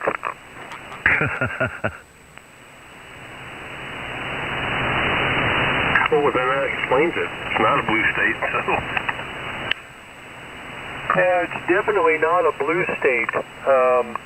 I just think that for a while they thought they could handle it, and it's just kind of gotten away from everybody, and it's turned out to be a bigger problem than they thought it would be. Well, that's not what the EPA says. Everything's fine. Well, I don't know that that's completely true either. They're on site now, and FEMA's on site, and I think they're still working through it. You have to remember that initially state officials said everything was fine, and when they had that meeting with the CEO of Norfolk and Southern, he said the water's fine until somebody said, well, would you drink it? Yeah, but that's true. What you're saying is true, and but it's sad that it takes the ex-president to come to Ohio to get FEMA to get involved. That's exactly what it seems to happen. I mean, it's let's burn it. That's a good idea.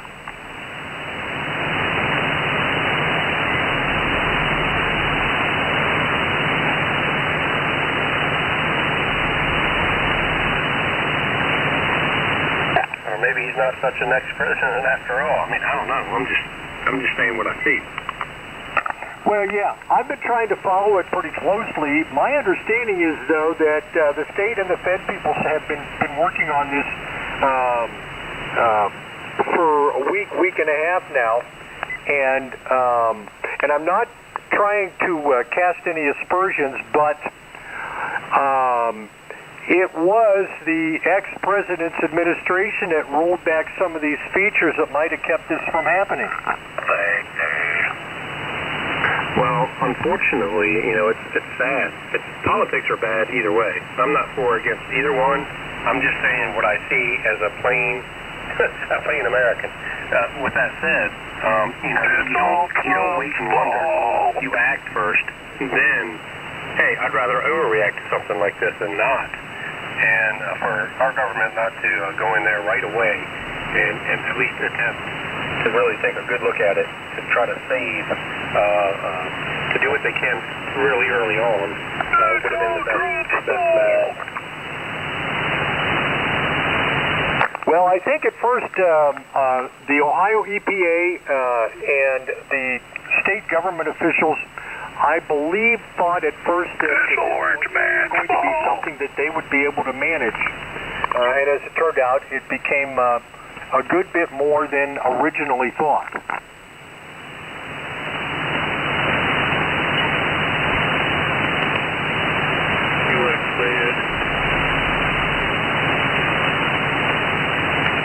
KF4GMZ. WA8VMO.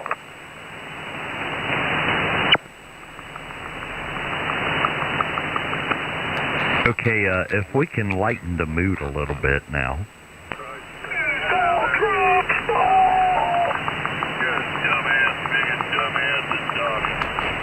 How about some jokes? Can we hear some jokes? Yeah, you're on the radio, so shut the hell up.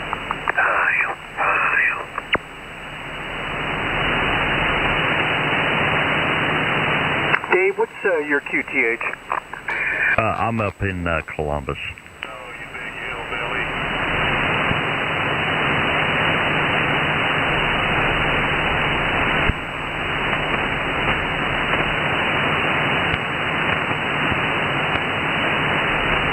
I wonder who owns that train, the train that actually derailed. Who owns all that equipment and so on and so forth. I'm curious just to know. I mean, I wonder if politics, or family names have anything to do with what did or didn't happen. Just wondering. Norfolk and Southern is the railway that is the rail line that apparently is responsible.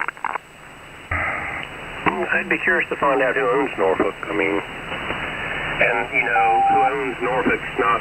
I'm sure somebody owns them, and so on and so forth. It's just something to think about.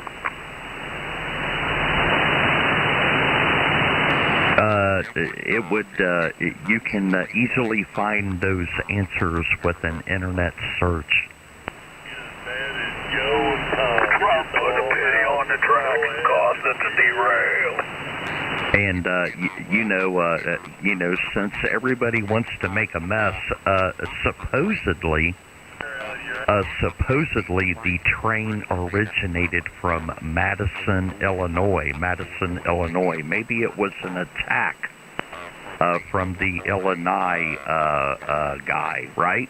Speak English. How the hell did you learn to talk, you dumbass?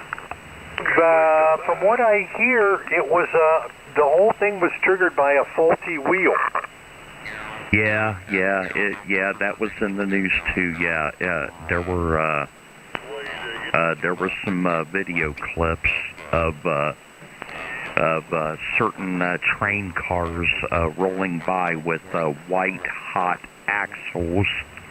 But I just want to hear some jokes. W8JLS. Put a penny on the track, that caused it. All over the place. JLS, tell somebody else to shut up. That's a good one.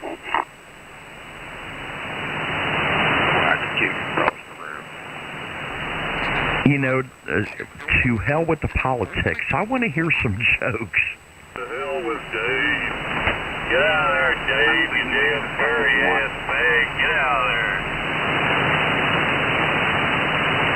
Hey, so, if you want to hear a joke, how about, what do you think Joe's favorite arcade game is? And it could be any Joe. Space Invaders.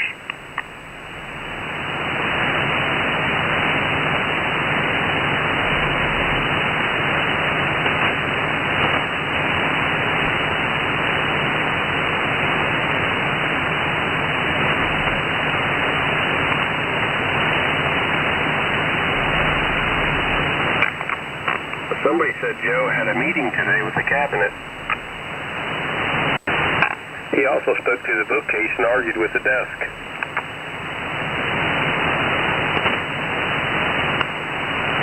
Next, you're going to tell me he got ruled by the office chair. That was a good one. That's what I was waiting for. I was wanting to hear some of VMO's jokes. You're just a big joke, Dave. Get out of there, you dumb You know why Trump can't go to the White House?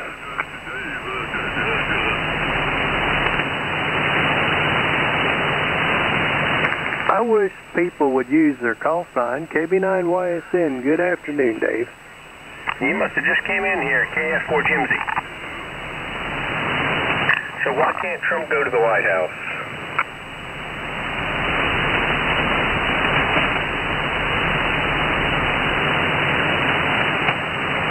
Because it's for Biden. So he couldn't get his resurrection up. My God, can't we keep politics out of it? I just want to hear some jokes. I am here for the comedy and enlightenment. On the 8, W8JLS. JLS, W8VMO. Do you know what the origin of the word politics is? No. Okay, the origin is from two separate words, poly, meaning many, and ticks, a blood-sucking parasite. Yeah, ticks are terrible.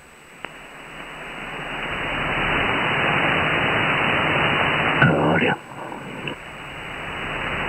That is right, Scotty.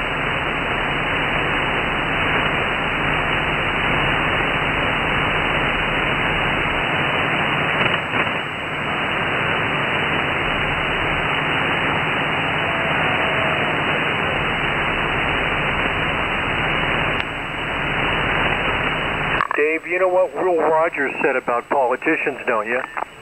No. He said, I never worry about politicians. I'll always have the... Hey, GLS. Yeah, whether you heard me or not, I know you're talking. Oh, my God. You always do. And you talked to me several months ago. You're supposed to send me some special potato vodka. Well, I'm releasing you. I'm releasing you from that vow because I will not accept it. And who knows what you probably did? You probably tampered with it. So you can keep it.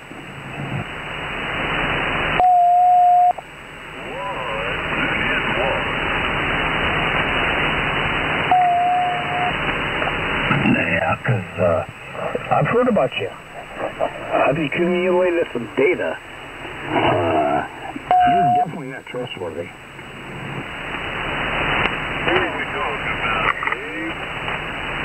Last week, AARP asked Joe Biden, boxers or briefs?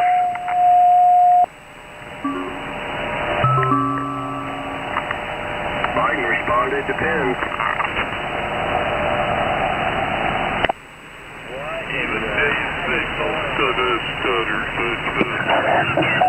You really have to ask that question? 7,200, come on. You haven't figured that out? W8JLS. Yeah. kb8UFO. Biden will never get my guns. I keep them upstairs.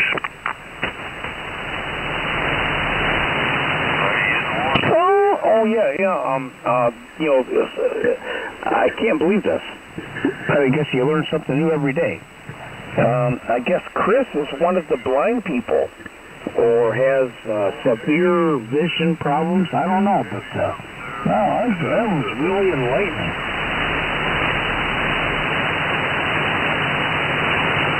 Yeah, Chris, I'm gonna fuck with you for a while.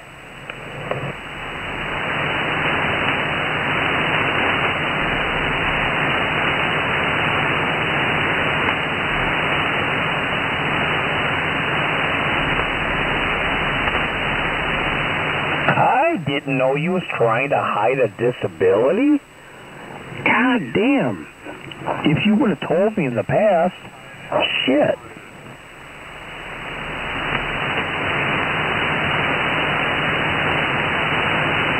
You held it.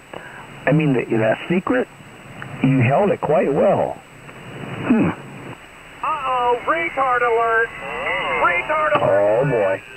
Then there's the retard with the constant, unending, computer files because they lost their internet connection and they can't find anything new.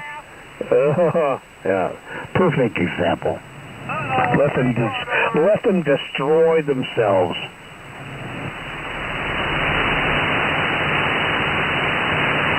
Actually, it seems to be the American pastime.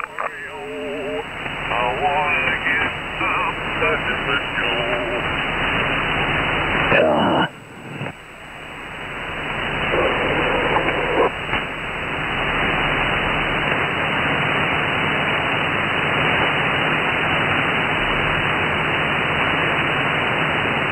WA8VMO. kb8UFO. Retard alert, class! Retard! Dave's on the loose! Dave's on the loose! Retard! Oh! Somebody that is so freaking hooked on a freaking movie that's like 50 goddamn years old. Oh, they still play sound bites from a fucking movie that's like 50, 55 years old. Where's Tony? They were born. I bet you if you ask them, when you was born, I bet you that movie that they're so hooked on is older than they are. Yeah, that is so messed up. That is so freaking messed up. These young punk kids are so hooked on old movies that are older than we are. That's so messed up. Uh-oh, retard alert! I got friends in low places where the whiskey's down. Yeah, they give me a case to keep the blues away. I'll be okay. Retard alert! Hooked onto, freaking 50, 55-year-old westerns. And then they're hooked onto the 60s version of cartoons. Come on. You guys are nuts. Boom, boom, boom, boom. Retard alert, class! Yeah. Okay. You live in the past. You live in whatever version of the world that you're locked into. Yeah. Give it a rest. Retard alert! Yeah. Okay. You lost your internet connection and you can't find anything new to play. Shut up, stupid. Shut up, stupid. Boom, boom, boom, boom. Uh-oh, retard alert! Uh-oh. Birth defect. Can't get the new internet connection and get, upload, download something new. Retard alert, class! Are you drunk? Shut up, stupid. Are you drunk? Yeah, can I make a quick comment? Well, you're going to anyway, Dave. So what's the point? You're going to do it anyway. Why even say it? I'm going to wait for all of the QR Mary to subside, and then I will make my comment. Okay. Well, I'm a busy person. You might be waiting a long time. I hope that does not take long.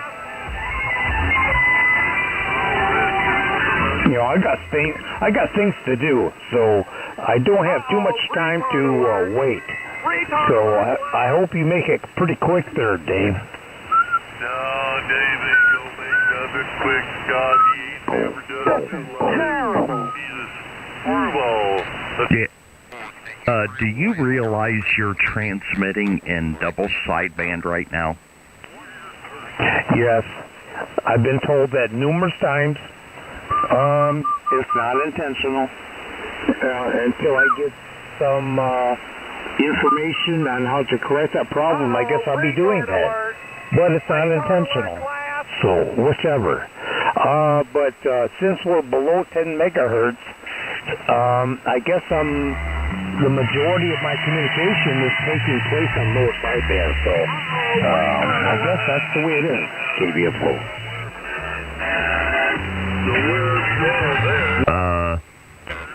Maybe you should click on the LSB button because right now you are DSB, sir.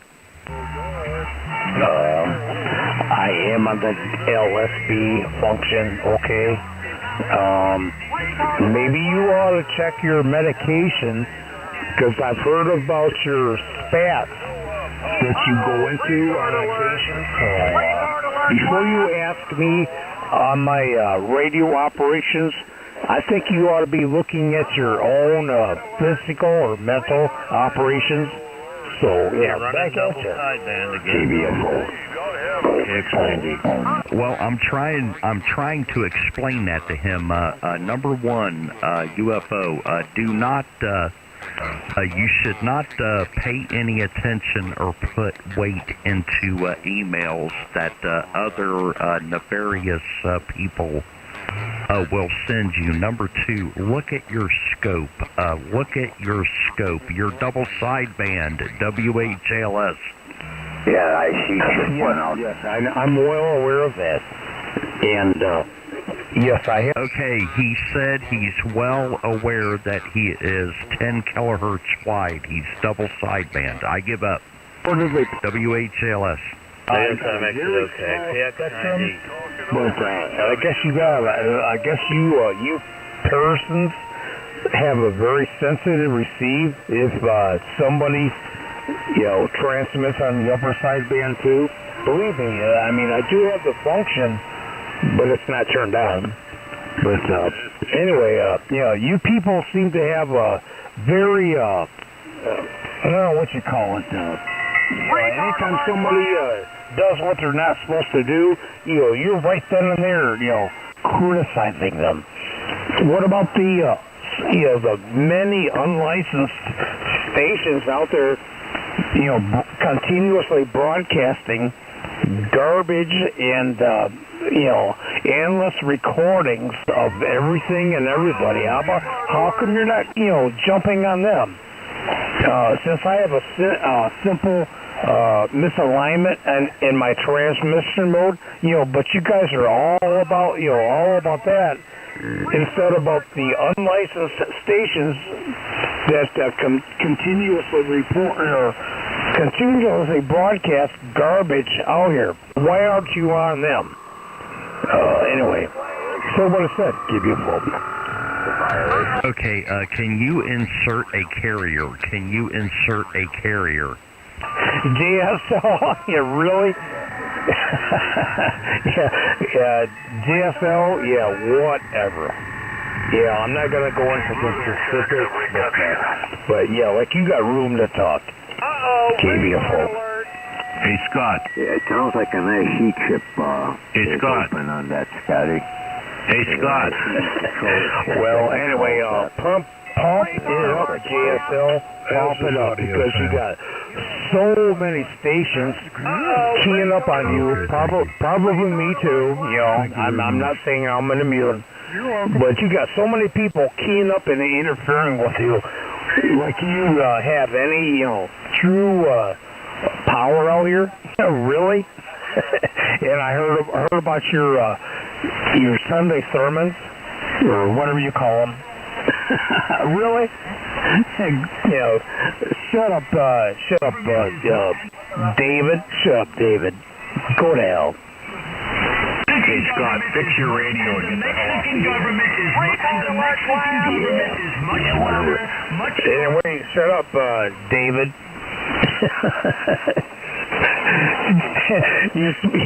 We're supposed to all act like you're a serious threat out here. Come on, it's not gonna happen. We'll do it for him. I'm just trying to help you out. I'm listening to you on upper sideband and talking to you on lower sideband because you are basically AM minus the carrier, aka double sideband, WHALS. Where's Don? You're getting straight now. Because they don't want to pay for them. They don't want to take care of them. Look, the stupid leaders of the United States will do it for them. Leaders of the United States will do it for them. Leaders of the United States will do it for them. When the stupid leaders of the United States will do it for them. Fix your radio. Stupid leaders of the United States will do it for them. Where's Donnie at? Shut up, AAH. Uh-oh. Retard alert. AAH. He's gonna make 7200 great again.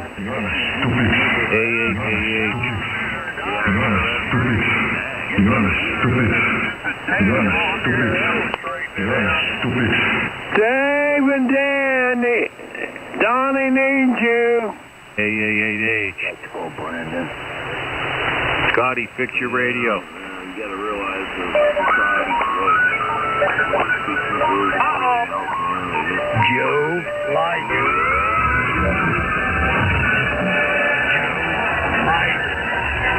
Scott, fix your radio. Oh my goodness. He doesn't get it, Dave. He thinks everybody's attacking him. I know.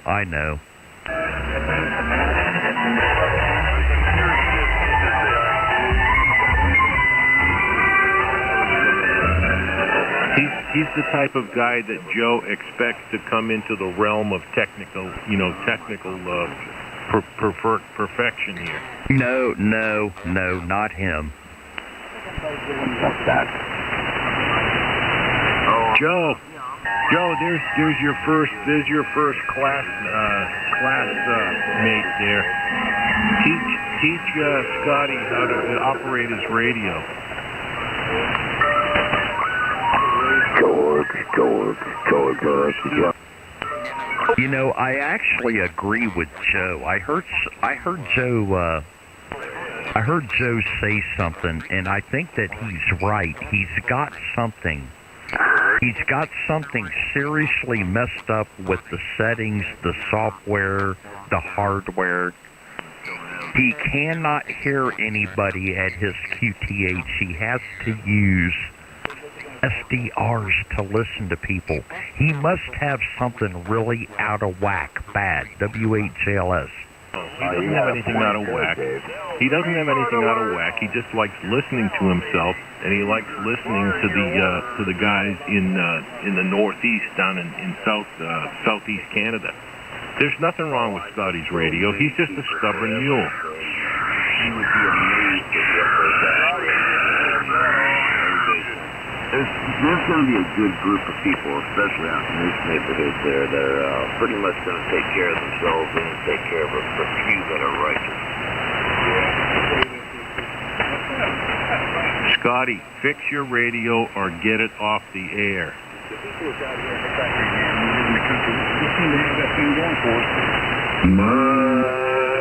I think you're right about that, Dave. I always turn that on, make it more better. The IQ is dropping precipitously. N1 UZI. See you later. I hope you can hear me all right. Oh, yeah, for the most part, every time. Pretty good. You climbed on the mic a little bit earlier. Yeah, just a couple kilos ago. Helped a lot. Yeah, man. Chaos was there, but it's... Every time.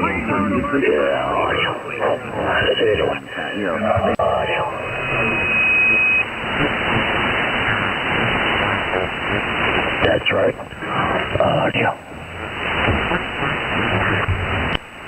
1821. Yes.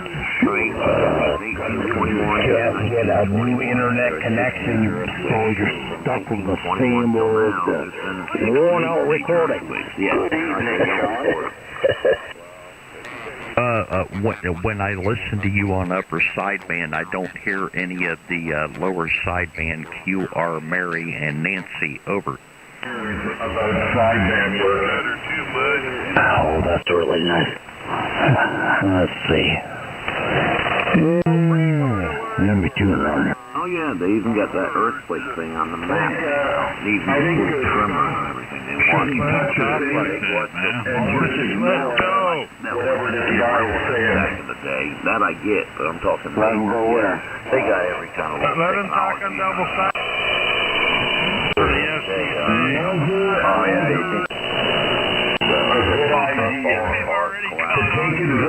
Be a bad messing with your radio. Period. I still have not figured out why they call it a pan adapter.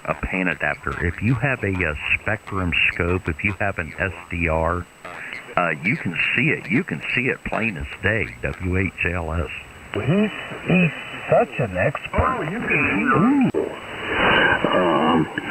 is he such an expert on medication and bad balance from time to time? How about that? Yeah, whatever. A lot more to do.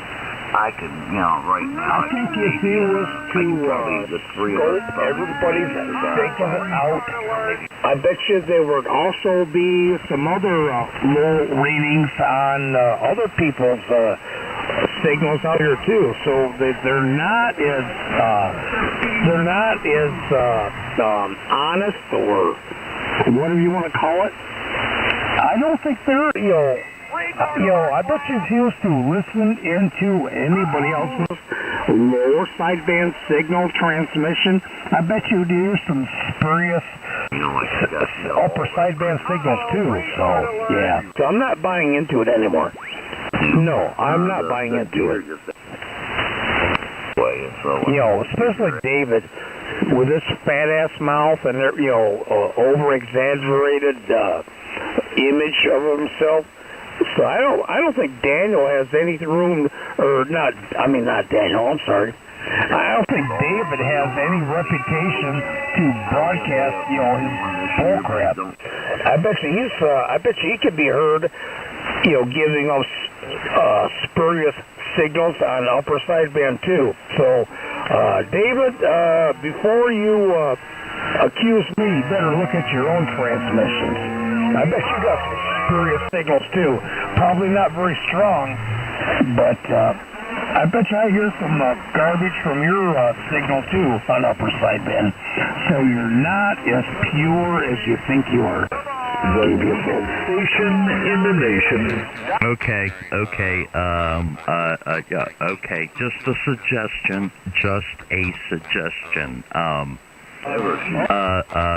Get a new Elmer. And number two, just go look at it. WHLS.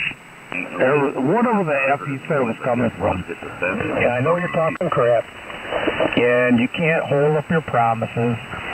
So, as far as I'm concerned, your reputation to me on that kind of stuff is screwed over. Yeah, shut up, Dave.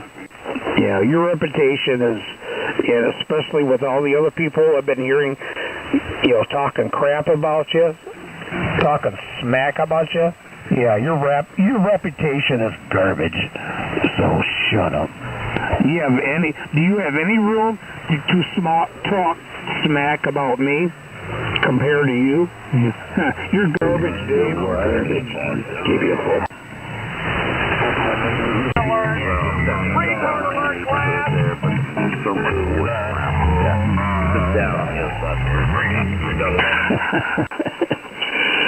Shut up, Dave.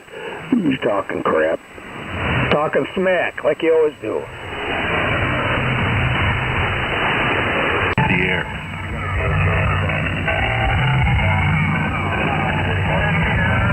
Scotty, fix your radio or get off the air.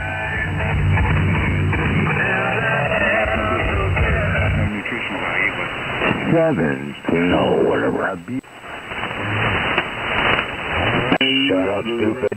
You keep playing the same old thing day after week after month after year. Come on. Shut up. Get something new. Get something new there, retard. Scotty, you mean that really? Shut up, stupid. Get something new. Reconnect, update your internet connection and get something. Yeah, download something new. Instead of keep playing the same recording Monty. Stupid. Burst effect. I hate to use that phrase, but it's so perfect. It's what it comes down to. Shut up, stupid. Shut up. I've been on the desert with a horse with no name. It felt good to be out in the rain. Burst effect. Burst effect, class. Burst effect.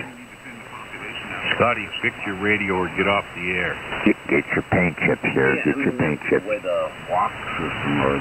your radio, Scotty, or get off the air. I think the service is a start.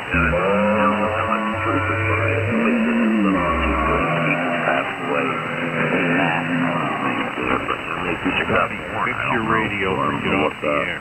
Last I heard, population was 8-point-something billion, and I don't know what it is today, because, no matter how many people die, there's going to be, every day, there's people born. Yeah, no matter what you say. Fix your radio, Scotty, or get off the air. Billion people, the line ticket is probably 20 billion. Scotty's the least of our problems. It's very hard to, everything that comes out of it is top line. That kind of keeps you comforted, even like this last. It's a rain night in It's really 20 years, right? Such a rainy night in Georgia. Oh Lord, I think it's raining all over the world. Actually telling us the truth, and that's why they hate him anyway. So, all right, Paul, let me get out of here. I've been running my mouth. You know how that goes. Good talking to you as always, and I'll get back to anyone I can. KM4GBK. All right, there, James. More later, man. Take care. GBK later on, brother. Yeah, the 1960s is calling. They want their cliches back. Scotty, fix your radio or get off the air. Throw another log on the fire. Oh, Scotty. Retard alert. Retard alert. This guy in a lot of shit. 10-4, CA6.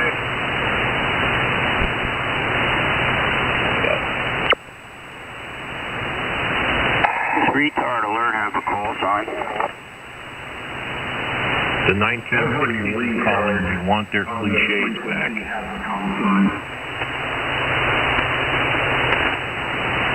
Whether they want to share it with you is another story. You're right, Sean. Scotty, stay off there until you get that radio fixed. Counting flowers on the wall, it don't bother me at all. Smoking cigarettes and watching Captain Kangaroo. Now don't tell me I've nothing to do. Here's another one with an 8-track, a 1960s 8-track playing in his head.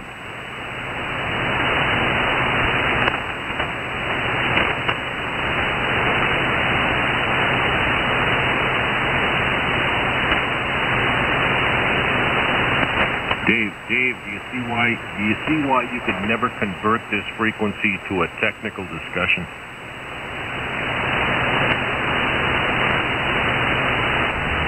Well, hold on here. Let me check. Let me do a quick check. I think it all began in 1997.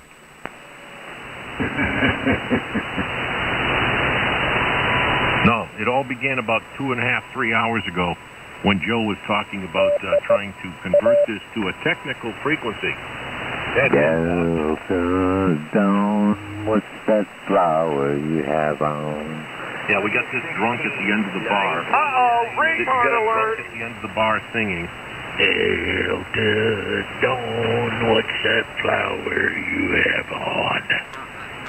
There was a couple of hours of good QSO going on out here, fine business operation. But I think it may have set Tom, Kentucky Tom. I think it may have actually set a world record for 7,200. We had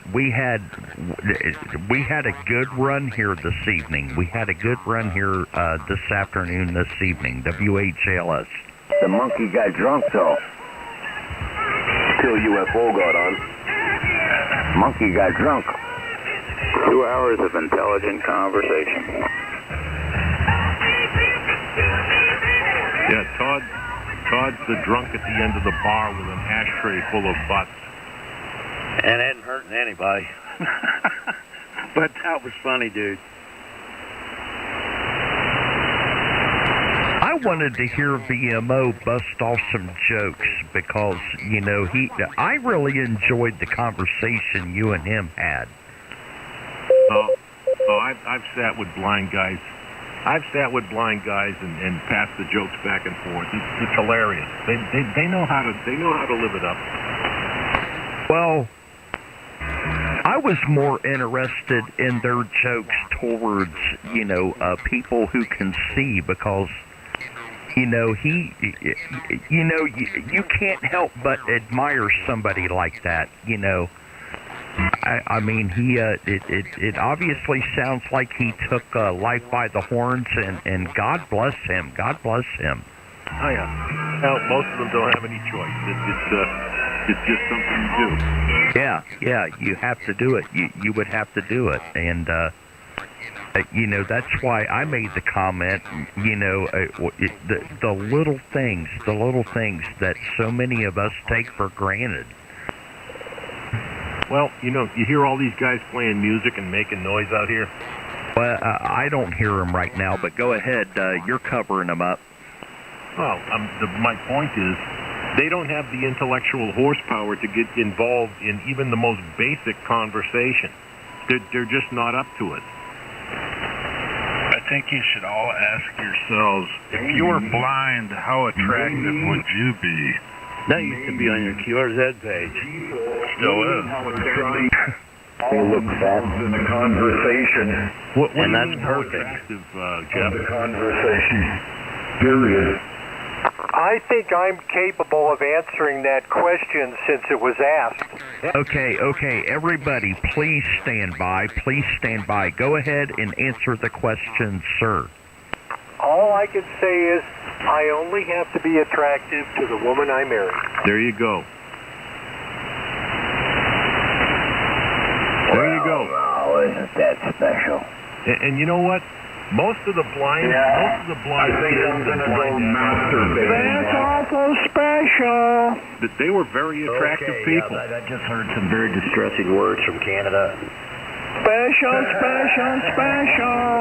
It's typical up there, Sean. Text 90. Well, hang on. It's getting so emotional. I want to fondle myself. Okay, It's a good idea. not sure what... AAHH,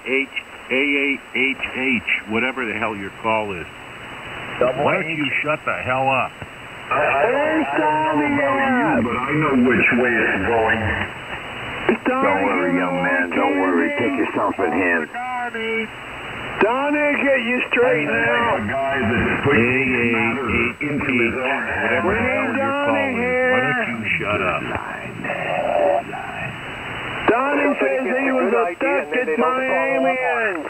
You just jump in the shower, man, and get a bar of soap and just think how much money you're saving. That's it. Never use toilet paper again. Donnie. Yeah, we'll turn this frequency into a technical discussion, Dave. No, well, I want to hear the jokes. I listen. I'm gonna pull a Tom. I'm not ready to start cussing yet, but I'm pounding the table. I'm getting. I want to hear the jokes. Stop stuttering. I want to hear the jokes. Stop stuttering. How about the joke about the reduction?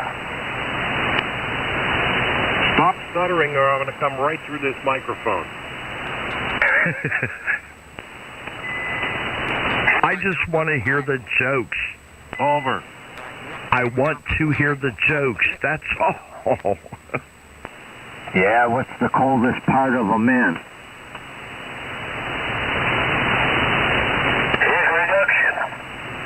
His nuts, 2 below. Okay, bartender, get the guy down the end of the bar another beer, please.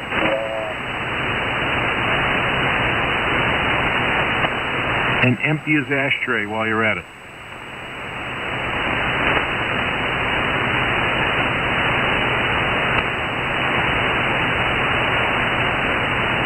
Did you say ashtray? You notice that Sean has the exact same speech pattern as Scotty?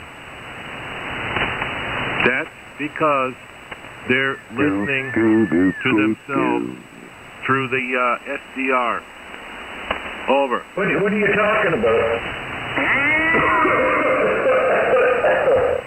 Maybe.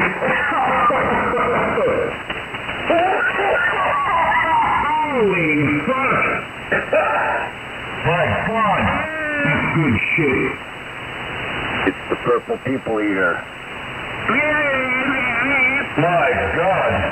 Okay. Maybe it's because, but I'm used to wearing headphones because I worked in a recording studio for a very long time. Yeah, I know. Doing what? Yeah, but the recording studio wasn't going through an SDR with a latency. It's affected your speech pattern. I don't know what I did. 72. That's right. You just won an all-expense paid trip to the venue. You goddamn freak. Come on now. Pull up. All you low IQ noisemakers, stand by. No, I refuse. This is why this will never be a technical frequency, Dave. Low intellectual horsepower.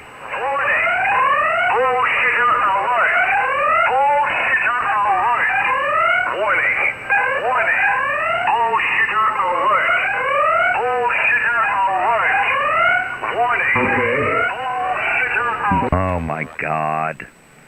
Oh boy. At least he's announcing himself. What bullshit are you referring to? Please, let me know. I think you just messed up and pressed that bullshit button for no reason. Because there was no bullshit being said. I need to step away and really think about this. Well, you step away and think about that reduction. I really need to think about this. I think that I need to throw my radio in the trash can. WHLS. It's mind-boggling. But we're going to turn this into a technical frequency. I just settle for a dash of sanity. Yeah, Johnny's me gonna too. make it great again. You're gonna what? You're gonna what to the frequency? You can send money to my email address if you want. Well, this is Reverend Charles, and I'm looking for donations. We're just gonna get a church open. We're just gonna get a church open, and we need some donations to get the church open. And if any of you want to donate to the Reverend Church, come forward. Retard alert. We don't have a Retard alert, class. mailbox, so let me know. I'll come and pick it up. Retard alert. Retard alert, class. Hey, Todd, is your bar stool form-fitted to your ass? Did my what? You're in the dirt line. My what? I'm not talking to you, Canada. You're talking to South Park? I asked Todd if his bar stool was form-fitted to his ass. It probably is. Why? Cornholio. Sorry, let me rephrase that. Why are you going after John? Because he's recording. What? Recording? Are you kidding me? Who's recording? Is it Memorex? Retard alert. Yeah, no, exactly, John. Who gives a... Is it Memorex? You know, every once in a while, somebody will come up with this big hero idea that, you know, oh, these people are making noise. I can't talk to somebody because there's a whole pile of people making noise, jammers and whatnot. But yet, the 40-meter band starts at like 7,100. Goes all the way to 74, 73, 74. This is bad out there talking in that echo bucket. Goddamn band out there. But yet, you're going to try and have a conversation here when you already know what it's like. Listen to what it's like here. Half the time.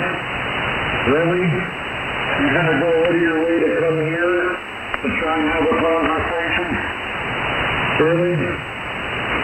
But anyway, power to everyone.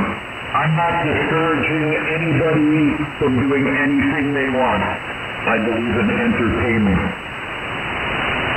But that's not what it's about.